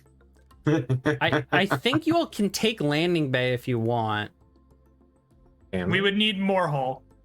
The crew quarters have to go away. You would have or we'd needed to have upgrade our selected hull. a second hull though. I don't think that that's very important. I think like you know how Spike's ship like shoots off the like top of their main ship when he goes somewhere with his little like speedster. Yeah. Like, that's all our shuttle would be. okay. Well, that's fine then. I don't. Okay. I've fine. looked over all the ship gear and the crew gear. And other than ground vehicles, the only thing without having any knowledge of our jobs that to me looks like a surefire, we would not be upset to have it, is survival gear. But then we're starting on a planet that is most likely Saber, which means survival gear may not be super important. So I'm still leaning towards ground vehicles. Well, how do we get the As a ground final vehicles choice. out if we don't have our? I mean, These these are would be just small like- enough. You shuttle. could just like drive them up, whatever Well, way go in you. the shuttle, right? So- Yeah, they could go in the shuttle. That's fine. All right. Why Y'all is are this in just a weird bunch to of you? I floating don't understand. segways. These are like bicycles, right? Like you added a motorbike to the back of Yeah. your like shuttle, Yeah. right? You don't need a garage for it. So we have our ship, The and on shuttle- that ship the is a shuttle shuttle, parks and the on that shuttle, shuttle are and- 3 to 5 No, motorcycles. they're like inside. Like you threw them in your trunk. Like I think your sense of scale is significantly off. It might be, yeah. It's I mean, whatever I don't you know all how big want. our I ship don't is. care. It's hilarious though. You all I just like pull up and then you're just like motorcycle compact, throw it into a trunk and slam yeah, we're it shut. becoming like a Power Rangers unit all of a sudden. It's just like it keeps putting on things until we're just this Mechazoid. Yes. I'm fine with land vehicles. The only difference, or like the only other thing, is just a bigger version of those, which is a Land Rover, which is essentially just a tank, It's just the without Mako. a gun. Yeah. Yeah. Okay. Our reserves seem cool. All right. Let's keep moving. If we change our minds, we can always revisit this in our private chat. All right. Okay, so I will tell you about two factions that are impacted by your choices. One faction is also friendly with this contact, and you get +1 status with them. Perhaps they're from an informant, retired member of the faction, or just have friends among them. And then one faction is unfriendly with the contact who set you up. Oh wait, I'm sorry, I'm reading the wrong section. That's why I'm confused. Okay. One faction helped you get an upgrade. You're on good terms. Did they broker a deal? Did you run a job for them? Did you bail them out of trouble? They like you and you get +1 status with them. At your option, you may spend 1 cred to repay their kindness and take +2 status with them instead, John. The other faction was screwed over when you got an upgrade. Did you steal the part from them? Was it a specific individual ship? Was it illegal and the corporations now hunt you? They don't like you and you get -2 status with them. At your option, the crew may also spend 1 cred to mollify them and take -1 status with them instead. Tell us how you smoothed things over. So, for the black market contacts, I think this is a positive. Someone is helping you get in touch with a lot of black market contacts, and that is going to be Bontrager Private Solutions, a tier 3 faction. You all are making some good friends here. Bontrager is a private detective agency / fixer that the wealthy elites and corporations hire when they need information, or more commonly, results they can't get on their own or be associated with. I'm not sure exactly who, but Bontrager is particularly likes one of you all. They're a fan. And they are helping you make some connections in dark places. That's not going to be me. I picked that faction as one that I don't like. You don't like Bontrager Private Solutions? They can like my crew, but I fucking hate them. I love that. That's perfect. So it's going to have to be somebody else that likes that they like, I think. Yeah. Who doesn't like a clown? Or their captain. Okay. If you want, you can pay them for their time and their referrals and get +2 status with Bontrager Private Solutions. Keep in mind, this is someone who corporations contact a lot when they need stuff.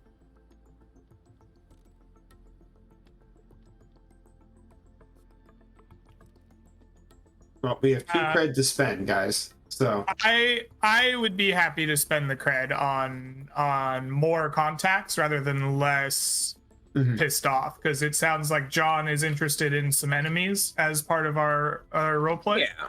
And so I think spending the cred to get +2 status with a private fixer sounds pretty good. And then we can get extra pissed off with whoever we stole our ground vehicles from. Yeah, who did you steal these from?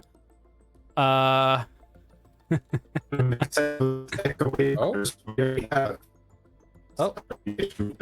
Is that just me? Or am I robotic? No, he's robot like crazy. Oh no. I think we're all roboting. No. How about now? Am I coming through clear? Because you guys. Yeah, that's better. Yeah, that is better.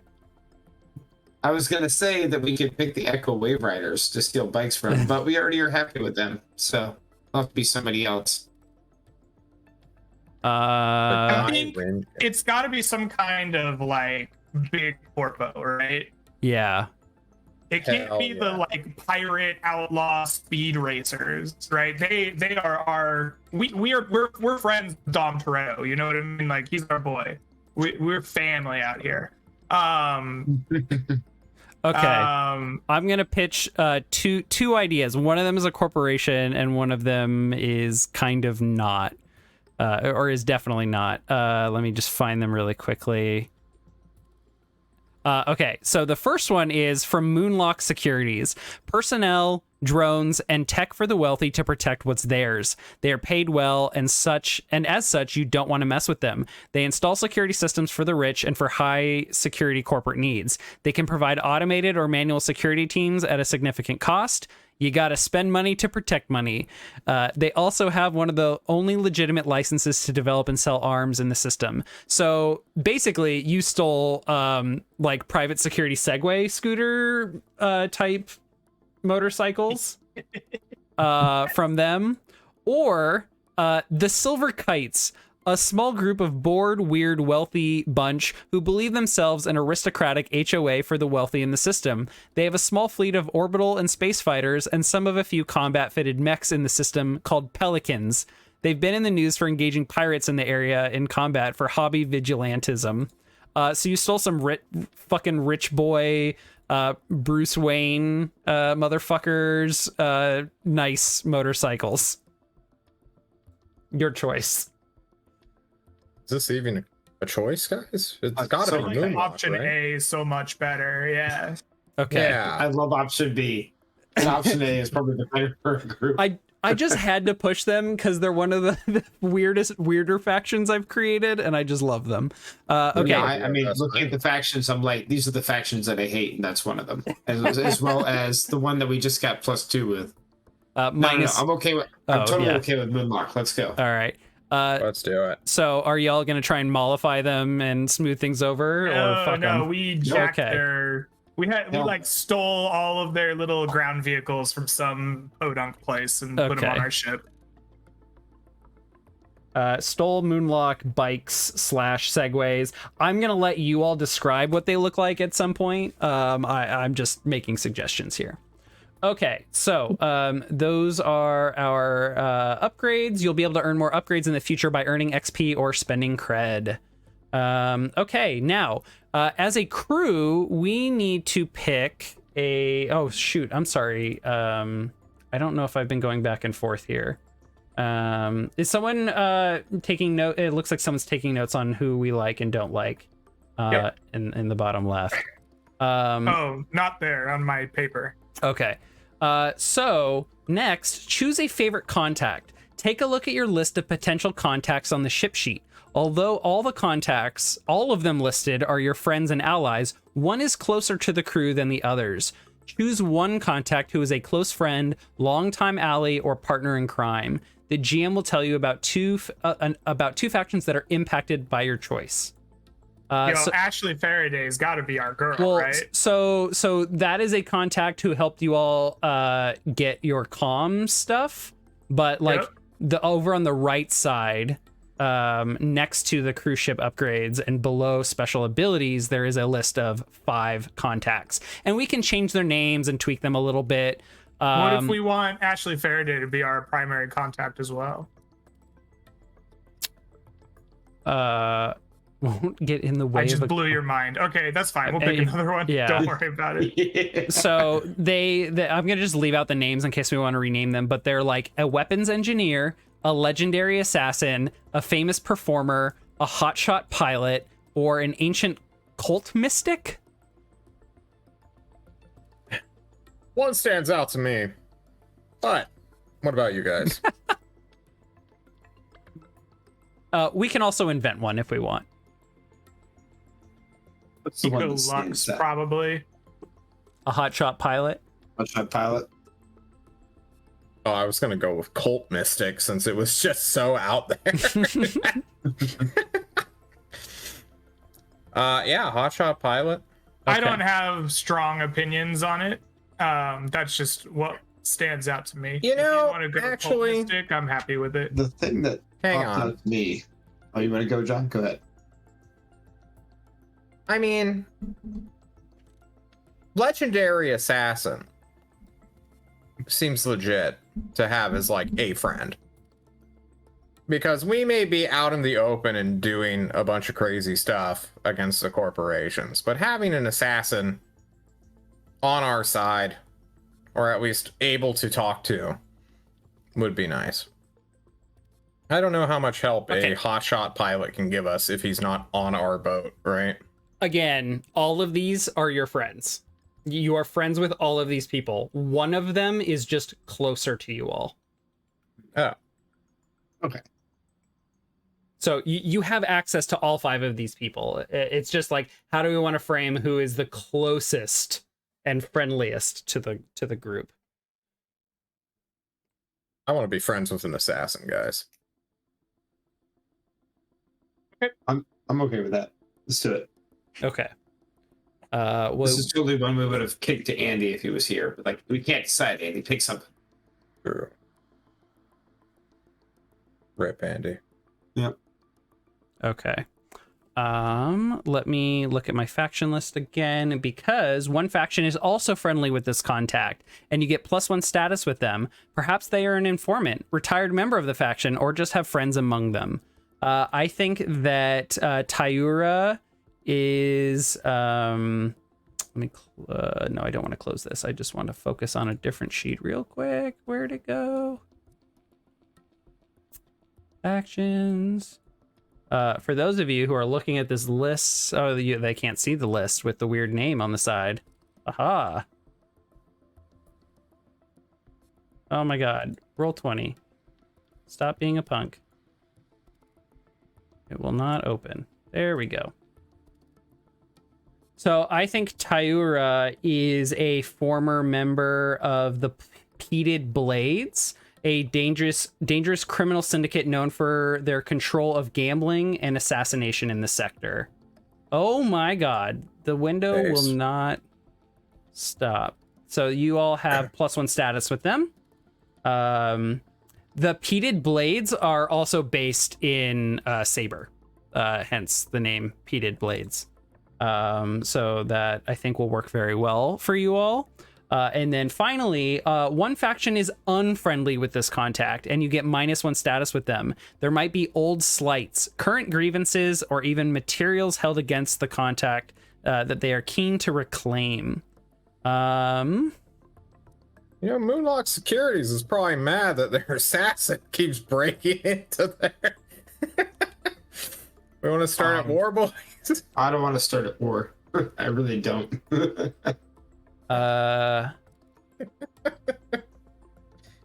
We're starting at war, then we're changing our special ability.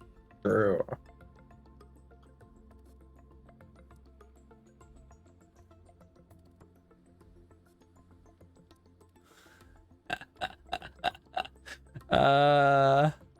No, not that one.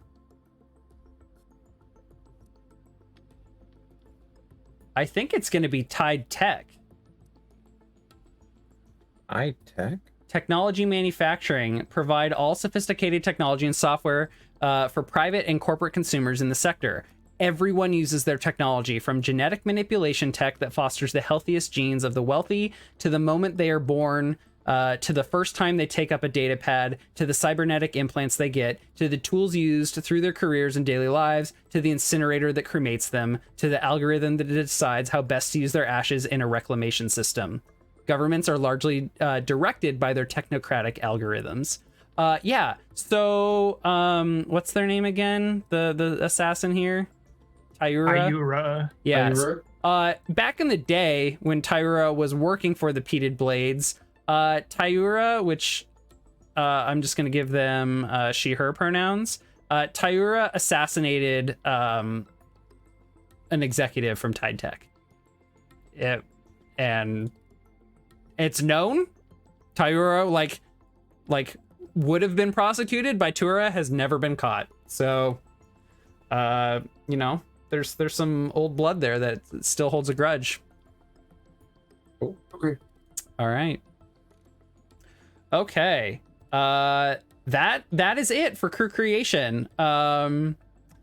A ship has to pay upkeep fees every downtime. We'll just deal with that later. So that's our crew creation. We can talk about what the ship looks like, what the ship is called, what the shuttle looks like, what the shuttle's called, what the motorcycles look like, what the motorcycles are called. Like, we can figure that all out later. because we have some character creation to get through. Who would like to go first to introduce their character or to talk about their character and figure out, in Greg's case in particular, what is... It would be helpful to like let Shadow and John like smooth out their characters and get a good idea for them, and I can think through a little bit of what I want to do and then like finish up with that. Yeah. I think what I'm going to do in the YouTube video is edit in my conversation with Andy about his character. So feel free, everyone who's watching this, to stay tuned. Or if you're watching live, like Coffee Traveler and Beth Kinda Sorta, you can check out the YouTube video when that comes out. But I'm going to introduce Andy's character really quickly. Dick Lettuce. Dick being his given name, Lettuce being his alias. As a member of the BLT brothers. And you're mad at me for being a clown, huh? Lettuce, yes, but yes. not Dick Lettuce. Yeah, I just put Dick Lettuce at the top of the character sheet because I wanted to laugh every time I saw it. His name is Dick Procunid, and he is one of 3 brothers who were born on the capital of the shore, the moon of Warren, / city of Warren. He and his brothers grew up as street rats, kind of having to make ends meet. But his Dick, being the middle child, his older brother got caught stealing some stuff. So they all got tossed into the Harkaway Fellowship, that kind of orphanage / headhunter agency with a ton of ships that just carry around orphan children and make them work for corporations. Promoting, a good service both to kids and corps around the sector. So they all grew up in that, and they've all moved on as Harkers, as former Harkaway kids. And they became known as the BLT brothers while they were in there. And I'll let Andy speak to his kind of like deal with that. But the brothers have kind of all gone their separate ways, and Dick is a mechanic who wears a worn but well-mended mechanic's jumpsuit. So it's got lots of patches that look really nice. But he himself is very shabby. He's got short, messy hair, and he's kind of apathetic. But he works for Iota Asteroid Company as a head mechanic, upgrading their or not upgrading, but fixing their machines. His vice is gambling. He's used to like betting what limited food and stuff he had. So he still does that on the streets. And he has a second vice, and that is he just enjoys good food. Anytime he can get his hands on actual real food, he can't help but enjoy it. And he is a junkyard hunter. Okay. I'll let Andy explain the rest. Brian, do you want to go next? Sure. My character, as I pull up my information here, is named Sunny D. He is a thin and writhe man with slick black hair. He's very fidgety at all points, constantly like rolling a coin between his fingers. And he's got a broad, happy, fake smile for everybody that he ever meets. He was a son of 2 miners on the moon of Gorin, located around the lava planet Algar. His life took a tragic turn when his mother was killed in a mine collapse at the age of 8. Fortunately, due to the poor nature of many miners like Gorin, Sunny and his father were still forced to continue their existence there. And Sunny eventually also joined the miners on their dangerous and harrowing trips to Algar's surface. But he soon found himself unsuited to this task. However, as he found himself better suited to operating and fixing the mining ships as opposed to more physical labor.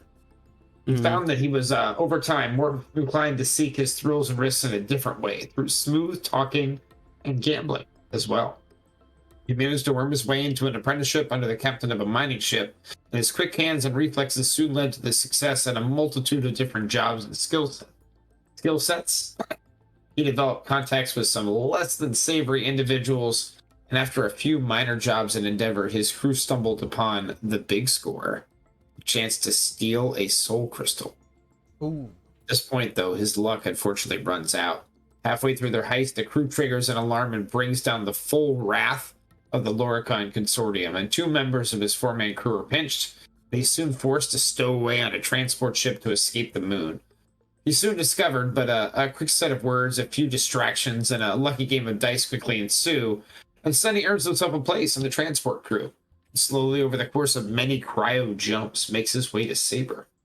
Mostly broke, but now in a fresh sector of the shore, he looks to make his fortune, while always looking over his shoulder for the wrath of the Loricon Consortium to catch up with him. Ooh, nice. Okay, Loricon. Excellent. And all of that is in the lore area for us, Nick, in the cast section. So you can look back at that anytime you want to pull something. Perfect.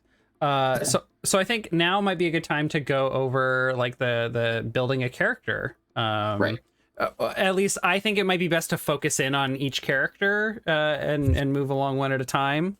That's great. I'll happily go and give John and Greg a chance to do theory crafting.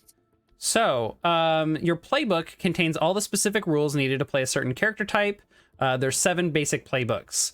Mechanic, Muscle, Mystic, Pilot, Scoundrel, Speaker, and Stitch. Andy is playing a Muscle who is very focused, or I'm sorry, he's playing a Mechanic, very focused on, I think it was just like rigging and studied. And he had actually also a lot of stuff in prowess, like scrambling and skulking, since he was a street rat. And then I think he also had a point or two in sway. But he is not very focused on hacking or programming at all. But it is also okay to double up. So just bear that in mind. But did you have any particular classes you were interested in or that stuck out to you? The 2 that stuck out to me were either Pilot or Scoundrel. Yeah. I think as you've described it before, I think I even wrote down Scoundrel as the one like with like that, a broad fake smile for anyone could really speak to Scoundrel. But of course, if you want to play a Pilot, I think that would work too, especially since we have like a super fast ship having a pilot or someone who's just eager. Yeah. Right. That was my thought, that I will happily play a Scoundrel, but with the ship that we picked and the crew and the type of thing that we're going after, it might be good for us to have a pilot. Okay. Cool. I don't know. What about John and Greg? Or are you still nowhere near your decision on that, on your playbook? If you want to be a pilot, man, by all means. Sounds like that's what you want. I think Greg has no idea what he wants to play yet. John, did you have any particular playbooks in mind, just to help Brian settle in? I think you would do well as a pilot. So in my understanding of the genre, like the pilot guy is more or less like the captain as well, right? So in like, not Boondock, what's it called? Cowboy Bebop, Spike's the pilot. He's also like not just the main protagonist, but the captain of his ship. And same with Firefly, and only Han Solo sort of bucks that trend of he's the pilot, but he's like a side character. So I don't know if that's what you're going for, or if you're going for one of those 3 kinds of things, but I would actually prefer to not be the leader of the crew with this character. Just want to point out that Jet Black owned and piloted his ship. Yeah. Okay, I haven't actually seen Cowboy Bebop. I just know that Spike dies. Spoilers, I guess. But whatever you want, man. Like, the way I understand it is it's just based off like dice. So even if you pick a thing, you can get 2 levels in Helm, I think it is. Yeah. So there's not like a class restriction. No, it's more about like what you want to do as a narrative. Yeah. thing. John, that's a fantastic point. I think I'm going to go with the Scoundrel. Okay. And I might end up taking a point or 2 in thought. We'll see. Yeah. Okay. That's the way to do that. So I've entered Scoundrel at the top of your character sheet, which automatically has assigned you some points. 2 in Sway, 1 in Skulk. It also has loaded in your special abilities and the special gear, which is the top section of gear. That is the Scoundrel specific gear. Blah, blah, blah. Okay, so playbooks begin with their starting ability marked. Each playbook has a starting ability that only members of that playbook get. This helps define your role on the crew and how factions in the sector view you. Note that starting abilities cannot be chosen via the veteran special ability, blah, blah, blah. So the Scoundrel has the special ability Serendipitous. Your crew starts with +1 Gambit when the pool resets. So I'm going to go straight into the crew sheet. And I'm just going to update this to, I'm just going to say 3 Gambits. I'm just going to put that there. I don't think I can edit this text. Maybe I can add. Oh, here we go. Starting number of Gambits, 3. There we go. Nice. And it updated the sheet to say that. Perfect. So Gambits are a pool that anyone can use to just add a bonus die to their roll on an action. Awesome. Each playbook also has a list of special abilities. Choose one special ability for your character. If you can't decide, go with the first one. It's listed there as a default choice. If you're familiar with the other playbooks, you can start with a veteran advance if you like. Each character can have up to 3 veteran advances, which can be earned through play. Oh, I guess everyone can just pick up a veteran ability from another class. I didn't realize that. Yeah, you have Never Tell Me the Odds, I Know a Guy, Tenacious, When the Chips Are Down, Devil's Own Luck, Daredevil, Shoot First, and Ask Questions Later. Nice. You want to give those a read over? I'll give those a read over, and then I'll let you know which one I pick. Do we want to continue through, or do I need to get that done first? I don't think you have to pick one. But let's you can give those a read over maybe while we're doing the other characters, because I would like to keep moving forward. Sounds good. Okay, so we'll move on to heritage.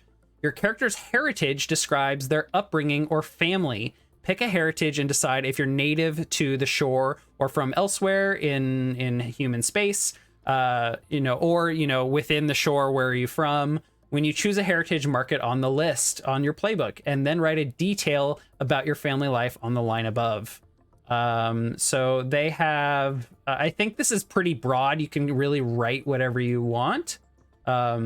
But they do list some, like, Imperial would be like you worked for corporations. Spacer is like you spend a lot of time in outer space for whatever reason.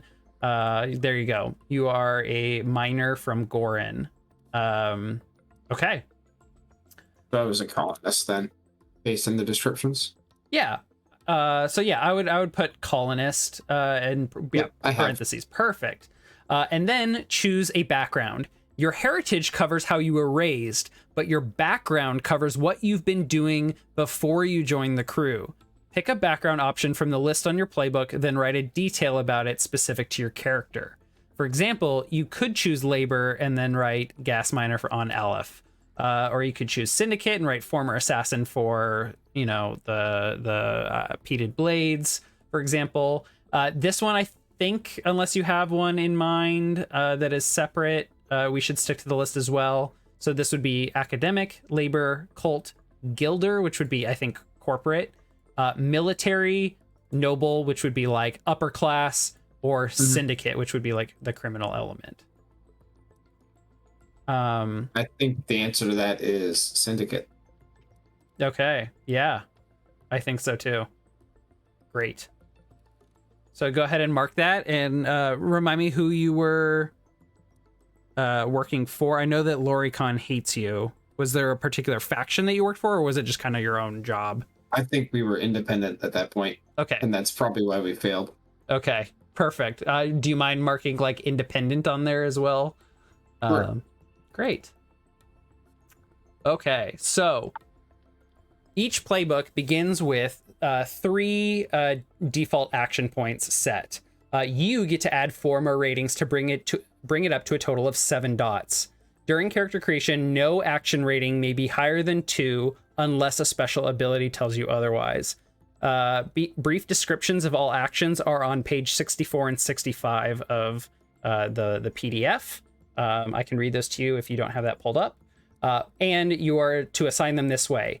Increase one action that you feel reflects your character's heritage. Increase one that reflects your character's background, and choose 2 more anywhere you like.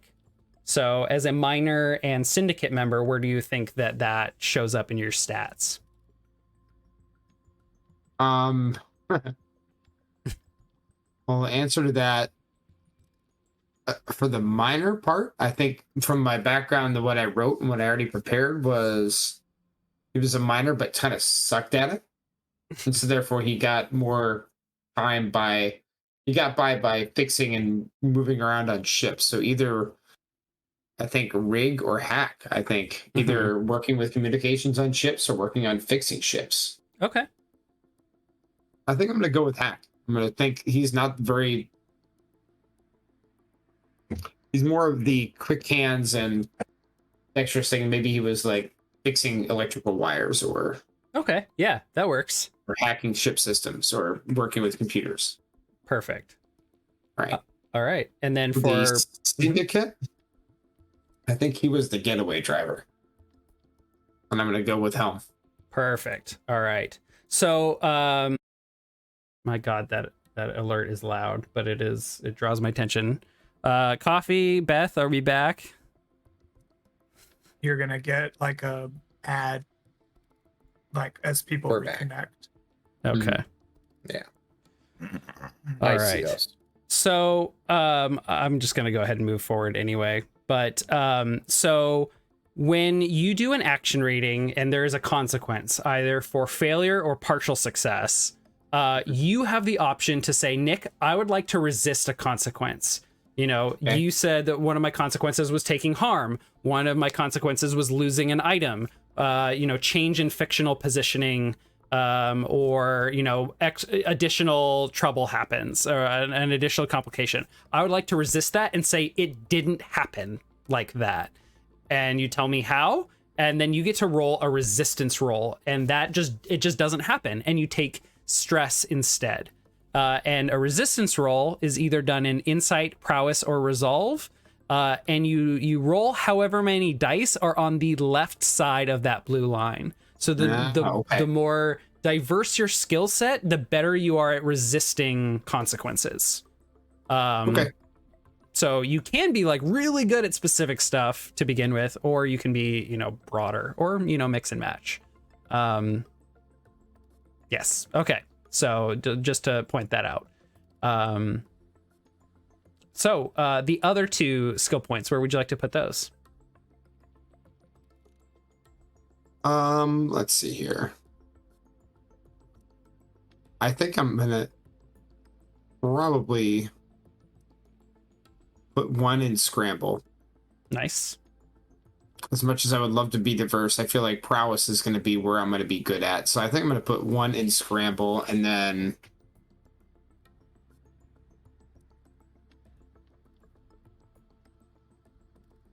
I think I'm actually going to put 1 in rig as well. Okay. Very diverse skill set. I love it. Go ahead and update that at your whim. And then we'll move on. Next, you get to choose 1 friend and 1 rival. Each playbook has several NPC friends. It's important to note that you know all of these people well. Choose one from the list who is a close relationship, a good friend, a lover, a family relation, or similar. Mark the up pointing triangle next to their name, then pick another NPC on the list who is now your rival or enemy. They may have been a friend once. Mark the downward pointing triangle next to their name. So you have easy. Each I love the way that they do this. It's in the bottom right corner. You've already marked them. I love it. The scoundrel has quote friends. If we look at Andy's sheet, the mechanic, oh shoot, it's not loading properly. Come on, roll 20. It's not doing it. Anyway, the mechanic has, I think, like,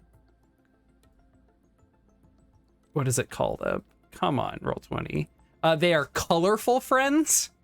Each playbook has a different version of friends. So tell me about Nyx, the moneylender, being a close friend, and Batro, a bounty hunter, being a rival or enemy. Well, Batro is definitely the bounty hunter that is searching for me and my still unnamed companion who tried to steal this soul crystal. I've skipped to 2 different systems, but yet this asshole is still on my tail. As far as Nyx, she's a moneylender. I'm friends with her because, well, I like to gamble. I like to take risks. And therefore, I got to know somebody who can lend me money. Otherwise, I might get some deep shit later. Fair enough. Internet has been a little bit choppy throughout this call. I don't know. Yeah. Oh, really? I have not dropped like really any frames according to OBS. So something else must be going on. I mean, we're already back. Okay. So halfway through your heist, the crew triggers an alarm and brings down the full wrath of Loricon. So you all did not successfully steal a soul crystal. No. Okay. That was all I wanted to ask. All right. Okay. Moving right along. Choose your vice. Fighting the odds of the galaxy is stressful. Each crew member has a way to blow off stress described by their vice. Choose 1 or 2 from the list below and write in specific details. For example, you might choose pleasure, then write rare delicacies from distant planets. Ask your table if you get stuck on what kinds of vice might be fitting with the story and your character. When you pick a vice, bear in mind that it's something you can do to blow off steam, but it can also land you in trouble. How much your vice consumes you and how much it drives your character to bad decisions is up to you, but the more it does so, the more XP you'll earn. Discuss this with your GM. Not every player may want their demons to rear their heads every session. And you have chosen gambling. Fantastic. Yep. Best. What type so card and dice games, where do you go for that? Like, do you go to seedy underbellies?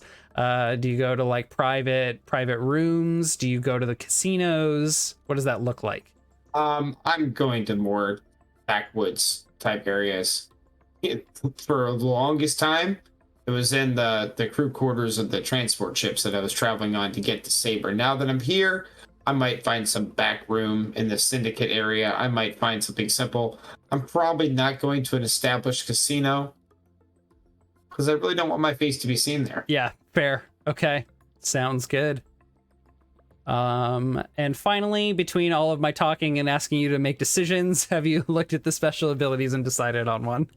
Of course I have not. Okay, great. But I'm going to look at those, and I'm going to take a look at the descriptions for the insight, prowess, and resolve different commands, and I might readjust those while other characters are created. Okay. And then I'll let you know in between. Okay. So you've already given your name and look. Fantastic. Does your character have an alias, kind of like a criminal name they go by? That might be something else to come up with. If you're not ready, we can once again move on. Yeah, let's move on. Okay. Greg, are you feeling like John should go next as well? John, what playbook do you want? I'm thinking Stitch. Okay, Stitch. Cool. I can go or John can go either way. However you want to make it happen. Hit us up, Greg. Alrighty. I think that I would like to play a character who has survived and joined the kind of criminal underworld after a like MK Ultra style experimentation, thinking like Men Who Stare at Goats. Oh, right. I have seen that one. Yeah, and so I don't want to play a mystic though. I think he was a failed. If this even worked, maybe the whole thing was complete bullshit. I don't know. But he was meant to be a super soldier of some kind, like a mentat, and is convinced that he is a mentat, but has no actual powers, and is the muscle of the crew. Really quickly, Greg, what do you mean when you say mentat? I'm not familiar with the term. Like psychic. You just replace replace with like psychic or telekinetic or whatever term you're more familiar with. Okay. Maybe at some point we should come up with a name for like people who are that, especially since like we have way users. That's what I mean, right? Like, okay. He doesn't have that, and maybe no one in the program did. I don't know. I think that's up to you to find out. But he is convinced that that he has these abilities, and is damaged in some way from them, right? Maybe not physically. I was thinking of maybe being the muscle of the group. So I think he's probably physically hale and hearty, but is like emotionally or mentally fragile from those experiments. Okay. As for a background, I mean, largely it's going to be like he was a secret MK Ultra, participant, heavily experimented on. I think the reason that happened is he was poor, right? Like he signs up to be a corpo something or other, and they're like, hey, you're gonna be in this program. We need some corporate muscle. So we're gonna make super soldiers, and whether it worked or not, he was the grunt that got thrust into that program. I think he is probably dissociated with a lot of his past. Like, I'm sure that he has friends and family from before, but he's largely connected to like the other people who got spit out of this program. Right. And has run into this crew, and they're like, he's like, whoa, all right, these guys, I'll help them. Maybe he's in more lucid moments, motivated by revenge in some way, like, oh yeah, what they did to me was fucked up, so gotta like rebel. But then other times is a little more unlucid. I think his vice is going to be stupor.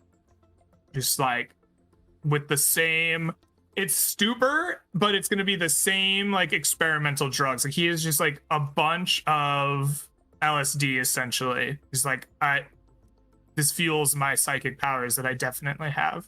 Okay.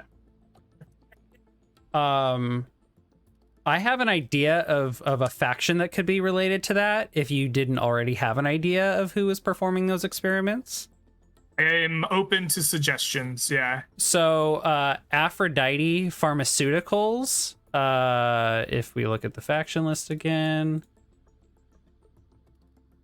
they're a tier 3 faction. Genetic manipulation services, biotech enhancements, pharmacology. They've got everything to do with the human body down to a science. Repairing it, replacing it, enhancing it. They've taken heavily to the overgrown jungle world of Aketi, where the rapidly competing and evolving flora and fauna offer plentiful opportunities to research.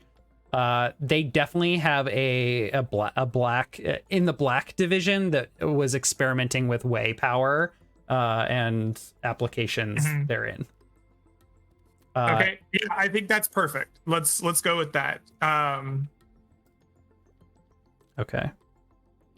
I think it's very funny you brought this one up, because when you first gave me the factions, I saw this name and immediately my brain was like, oh, I think I could rename it like 5 times. It's like, shut up, brain. If you want to rename that faction, please be my guest. Okay.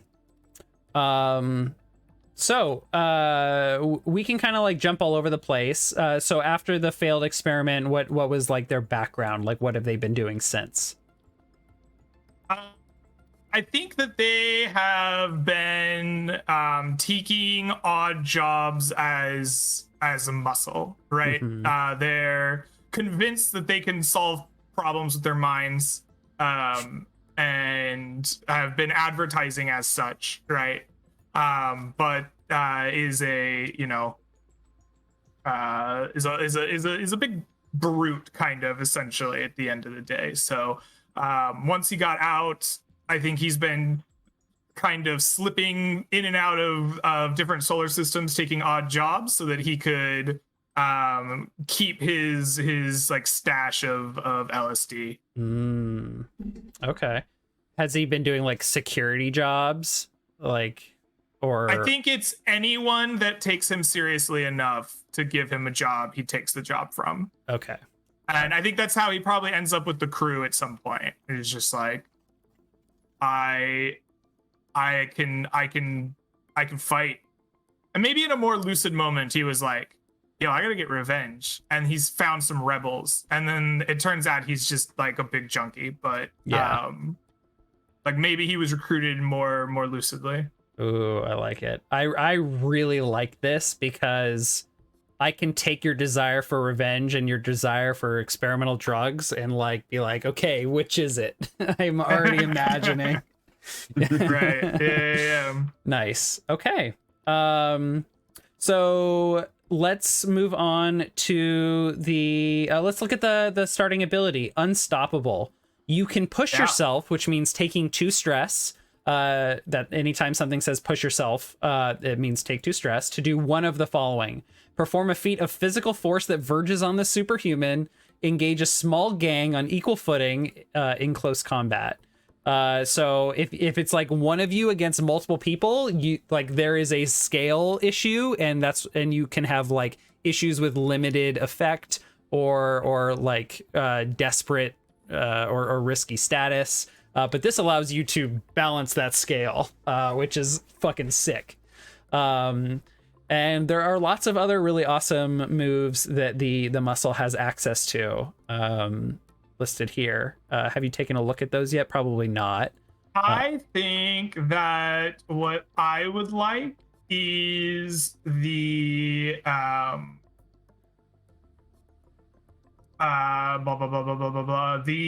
Battleborn. Ooh. I will have special armor to reduce harm from an attack in combat or to push myself during a fight.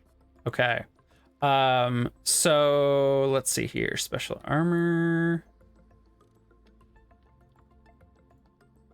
Yeah, I'm just gonna click. And I think this is less like I was born to do battle and more like, man, I've been in this like drugged up state for so long. It's like that guy on bath salts in Florida. It's just like, Oh, I man. don't feel it. I can just take it. Yeah. I just take it. I reduce harm to myself. I can push myself farther than you expect. It's just like, Yeah. I'm that kind of muscle. What that guy is doing crazy shit. I don't know whether to be like impressed or scared. Yeah. Okay. He's on PCP and runs to any ocean he can find. Okay. So let's move on to your stats in the top right corner. You have 2 scrap and 1 command.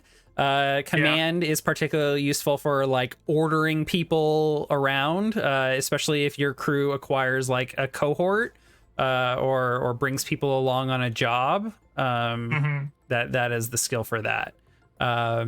You can also do like setup roles for other player characters and be like, I'm instructing them on what to do, like, and that's a setup role for them to do an action rating, and you're just like barking orders. I get 2 choices, right?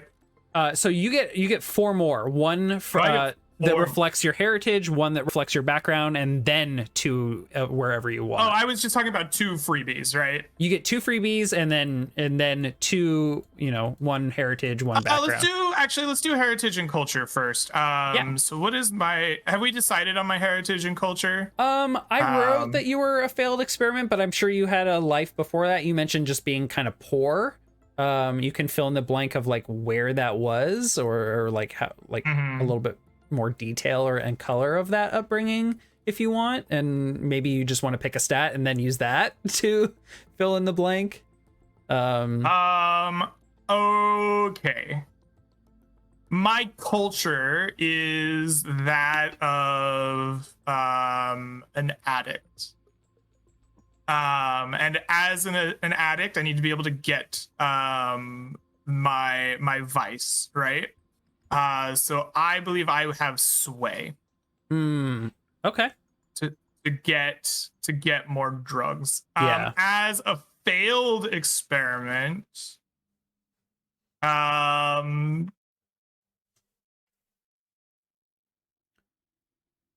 feel like I should be able to do more prowess, but as a failed experiment, helm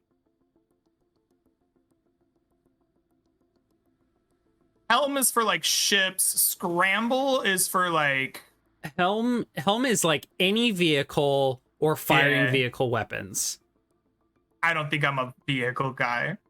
What is scramble like in Blades? Scramble would be climb a hill, tightrope, rocket. Like, is it like any like athletic type thing? In Blades in the Dark, I think it's just also scramble. Is it just also scramble? Am I just like tired? Yeah. Okay. I think I am going to take one scramble as like part of my training. And then as one of my freebies, I'm taking the third scrap. You cannot go above 2 during character creation. I cannot go above 2 in character creation. Well, then I am taking 2 scramble. Okay, perfect. And then you get one more. I get one more. If you want to have like a little sensitivity to the way, you could take a point in attune. Maybe I'll take a point in attune, and like we'll see. Yeah. I kind of think it's funny that if he just doesn't have any powers, but maybe that's reasonable at some point. Yeah. And yeah, I like that. If you've been experimented on, it doesn't mean that you couldn't acquire them. Right. Through the narrative. I find it very interesting. You took nothing in insight.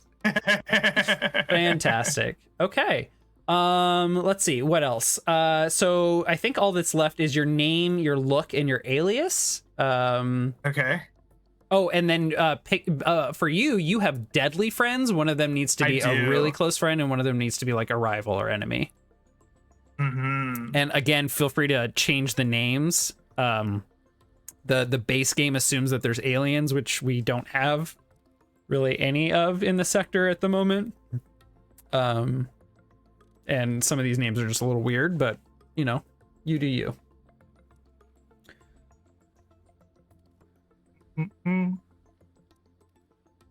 I think Yazoo, the crooked cop, is actually my like contact in the Aphrodite pharma company that I sometimes get, like, that either helped me escape or like was part of how like some of us escaped.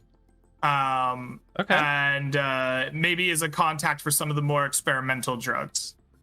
And I think he works in Way Crimes Division.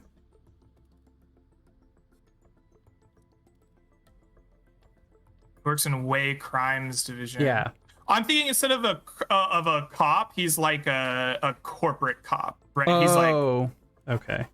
He's like an enforcer for Aphrodite or whatever. He's like my contact there. Like crooked cop as a like instead of literal interpretation, it's more of a like in spirit. Okay. So he works for like Aphrodite security. Yeah. Okay. Yeah. Great. And I think Great. I have an assassin that doesn't like me. Damn. I think that this assassin like I like talked a big game about what I could do and then like tried to like mentally blow up one of her targets or something, and then like by pure chance succeeded. Like, not that my magic powers blew him up, but like a gas line exploded or something, and he or she or they have been pissed off about that. They're like, maybe not out to kill me, but they're like, this motherfucker, like getting money, getting my jobs. Yeah. One of the things that the game really does a fun job of articulating is like for faction statuses, it's really like, how willing are they to go out of their way and take on additional expense to either help you or hurt you? And like Right. a +3 is like, dude, whatever you need, just let us know. We'll handle it. And a -3 is, I don't care if it costs me a fucking fortune. I will end you. And it sounds like I might be like a -2 with you. Yeah. Okay, cool. All right. So yeah, I think all that leaves is your name, alias, and look. Or you can introduce that next week if you like. Okay. I think I will. Do I get gear specifically? So the way gear works in this game is at the beginning of a mission, I will ask you all to mark whether you are carrying a load of light, normal, or heavy. Okay, right. And then throughout the mission, you just get to say, hey, Nick, I want to check one of my 3, 5, or 6 boxes. Yeah. I've had this entire time. I came prepared. And then, you have a limit on how many boxes you can pick depending on your load, but you don't have to set that at the beginning. Yep. Yeah. Now, some of the the italicized ones, like illicit drugs and mystic ammunition, whatever that means, if they are italicized, they are 0 load. I think mystic ammunition is an ability I have to have, right? Maybe.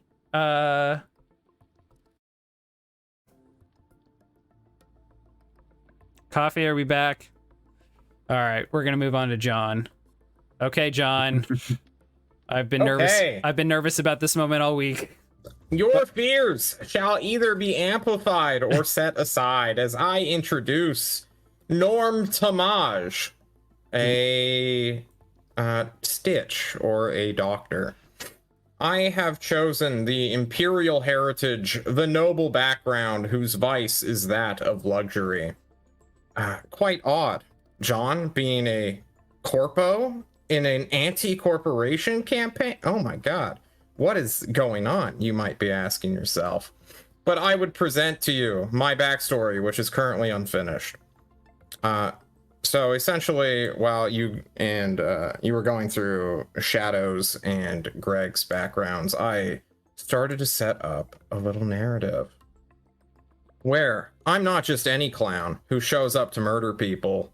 I'm one of those Make-A-Wish clowns who shows up to charity things in disguise while secretly working on an admin board of morality. Essentially, what Tamaj would have to do was take bribes for the rich and powerful to get priority on waiting lists for, say, organ transplants or surgeries.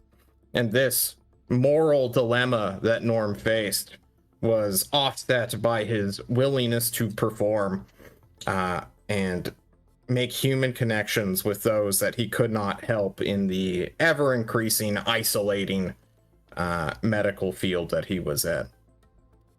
I haven't decided exactly how he's going to end up on this rebel ship, but I'm going to assume that his conscience finally caught up to him, and now he is fully against the corporation that he worked for in the past.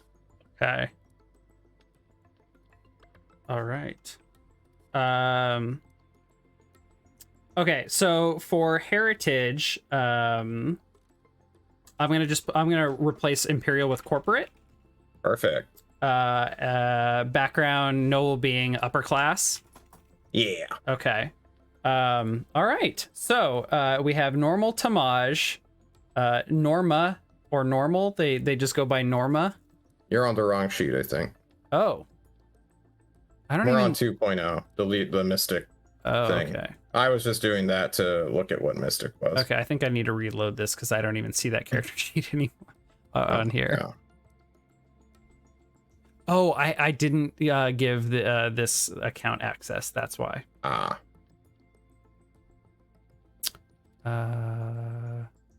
Table. Yeah, there we go. There we go. Oh, John okay. 2.0. Okay, I'm sorry. This better not have reset my everything, because now it's sent me into the loading screen. Uh-oh. Okay. It seems like we're good. Look Yeah, good. we're It good. looks good to me. Yeah. Okay, so Norm Tamaj. Oh, there we go. I'll put corporate, upper class. Okay. So sorry. they were on this board, and they were doing kind of Make-A-Wish stuff as a clown. Yeah, on the side. On the Incognito. side. Okay. Yeah. And what was like their day job? They were an admin. They were all a professional doctor who worked their way up to like an admin position to not so much be a practicing medic, but essentially just a paper pusher. Okay, like a chief of medicine or something. Yeah, but it was like an unearned position just due to his connections. Okay, gotcha. Alrighty. So let's go down the line here. So you have the starting ability as a Stitch. I'm a doctor, not a blank. You can push yourself, which is again take 2 stress, to roll your doctor rating instead while performing a different action, but you have to articulate which patient, research, or position or posting taught you this trick. This is a really fun ability. It's really easy to abuse, but it does cost stress. And then it looks like you chose the starting ability Psychicer, which allows you to study a malady, wounds, or corpse and gather info from a crime scene. And it also gives your crew +1 die to recovery rolls. So you'll be stitching people's wounds together, which is fantastic. Great. We'll go over how to recover people's wounds later in the game. Nice. And then you chose, it looks like, so I think I chose Skulk, wanted to Skulk, because I imagine that, you know, if you're in the like a corporate hospital that's like a superstructure or whatever, you got to sneak around places rather than just bully your way through things. Nice. So I'm not an acting doctor. I wasn't in like the emergency room or doing like a trauma ward. So instead I was like skulking behind in the hallways, listening in on like, what are the other admins talking about? More as a politician as a doctor, rather than a I'm gonna rush to this patient who's in dire need of emergency services, like a hero in Scrubs. And then I took 1 in Consort. Now I don't know what I think, you know, these are all kind of general descriptors, so I didn't look into it, but I imagine doctors, they you know, in the waiting room or in the break room are like, oh, plotting and planning, like, yes. Or just, you know, shooting the shit. Yeah. And then Sway, I assume, is just a general, like, I want to convince you of this thing. Yes. Consort is working with the people you know, like your contacts, and Sway is convincing everybody else to do what you want. Okay. Well, you know, maybe I should do more in Consort then. I may switch Consort to 2 then Sway. Totally fine. But, you know, on this morality board that Tamaj had to deal with, he had to convince others of like, hey, we need to accept these people in the priority list and bump him up to number 1 because of blah, blah, blah, blah. Right. When secretly he's taking bribes on behalf of the hospital and getting more fame, I suppose. Gotcha. Now, is that why your crew has really good status with Bontrager? Because Bontrager would facilitate, like, here's like a wealthy person who needs their kid moved up on the list. Yeah, you know, there's a fee for that. I know a person, and Bontrager would come to you and split the fee. Yeah, you know, I'm just, who doesn't want a doctor in their pocket, right? Yeah. And if you know a guy who can get you on the like heart transplant list, and like even if it's like 3rd in line, you're gonna want to have like some good relations with that person. Okay, I'm gonna add Bontrager to your old friends list. Yeah, just so we can clarify that connection. So for my characters, I chose for old friends as well, Judah, a doctor. I was gonna work them into the story of like, they caught me like red-handedly documenting like a list of bumping someone up, and they hate me now. Yeah. And then whoever Lenny is a hospital admin who essentially I gave the bribe money to whoever was actually running whatever hospital I was working for. Okay. Gotcha. I'm a villain, guys. Damn. I'm here because I have crippling guilt, and I will not be sharing this in character. Okay. Now, can you speak to me about your vice? You chose luxury? Yeah, I imagine that vices have relate more to background than anything else. And this, joining a rebel ship with, the crew quarters, meaning that we're going to be staying on this ship for a while, essentially robs Tamaj of any sort of connection with greater society. And being raised as a upper class / elite entity, or just entity, and I guess is the proper term. He was really connected with that stuff and the material goods, and he didn't really recognize that until it was robbed from him, or rather not even robbed from him, but he let go. So as much as he wants to become this Buddhist monk entity in clown makeup, he still deeply misses the finer things in life. And that is why I took the item of fine clothing, which he will just wear and look himself in the mirror every now and again to remind himself that he once came from somewhere. Yeah. Now, again, you can, on every mission, reset your item load and decide in the moment, any given moment during a mission, that you have an item. You are also welcome to just decide for yourself you always want to have that. I'm just saying you don't have to. Oh, do you not just get... I thought that was just in the closet or whatever. You always have access to these items, John, on every mission.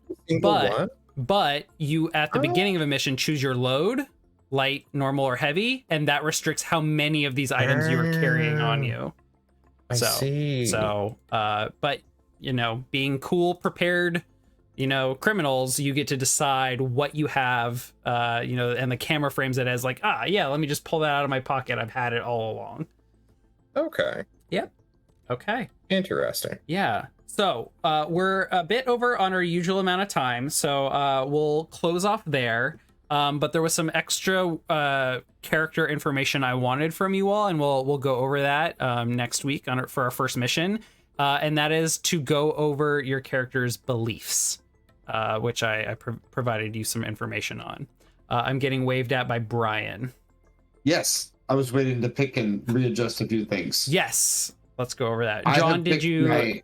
Sorry, really quick. John, did you have anything else you wanted to add about Norm? No, I'll just add stuff to it later. Okay, great. Go ahead, Brian. I have readjusted some of my skills. So the ones that I had from the beginning were 1 point in Skulk, 2 in Sway. I have the 1 point in Hack from my heritage. I have the 1 point in Helm from my background. I chose to add a 2nd point in Skulk instead of adding 1 in Rig. Gotcha. Okay. I also took for my special ability, Never Tell Me the Odds. You also generate gambits on desperate rolls, and you may also generate gambits even if you spent a gambit. Correct. Nice. Yeah. Or gather an extra dice for friends. Yeah. This is really good for those bonus dice, because normally you only get them on risky rolls if you roll a 6. And then if you spend a gambit, you cannot earn a gambit normally, but you can, Brian. That's awesome. Yeah. All right, cool. So I'll chat with you all about beliefs, and we'll get those situated and present any updates we have next week as we start on our first mission. Great job, y'all. I'm really excited about these characters, and I have a lot of material here to weave together a really interesting story, and I've already got lots of ideas. This is the most exciting moment for me, and also the busiest, because now I have so much stuff to work with, but I have a week to pull something together. Good luck. Thanks. All right. And at this point in the video, I think the recording of me chatting with Andy will start. But for everyone else, thanks for tuning in. Come hang out in the Discord and let us know what you thought of our character creation. I think I'm going to try and find a way to like at least provide an image of these character sheets if people want to take a look at them and follow along, and I'll try and update them regularly. I'm trying to figure out how exactly to do that, and I think there might be a way to link to the live character sheets, but I've heard that you might not be able to do that. I don't know. I'm looking into it. All right. This is where we are going to tune out. Any shout outs before we go? Okay. Nope. All right. Well, have a good night, everyone. Thanks for joining us. And we'll see you next week here on Fable Table. Bye-bye. Bye.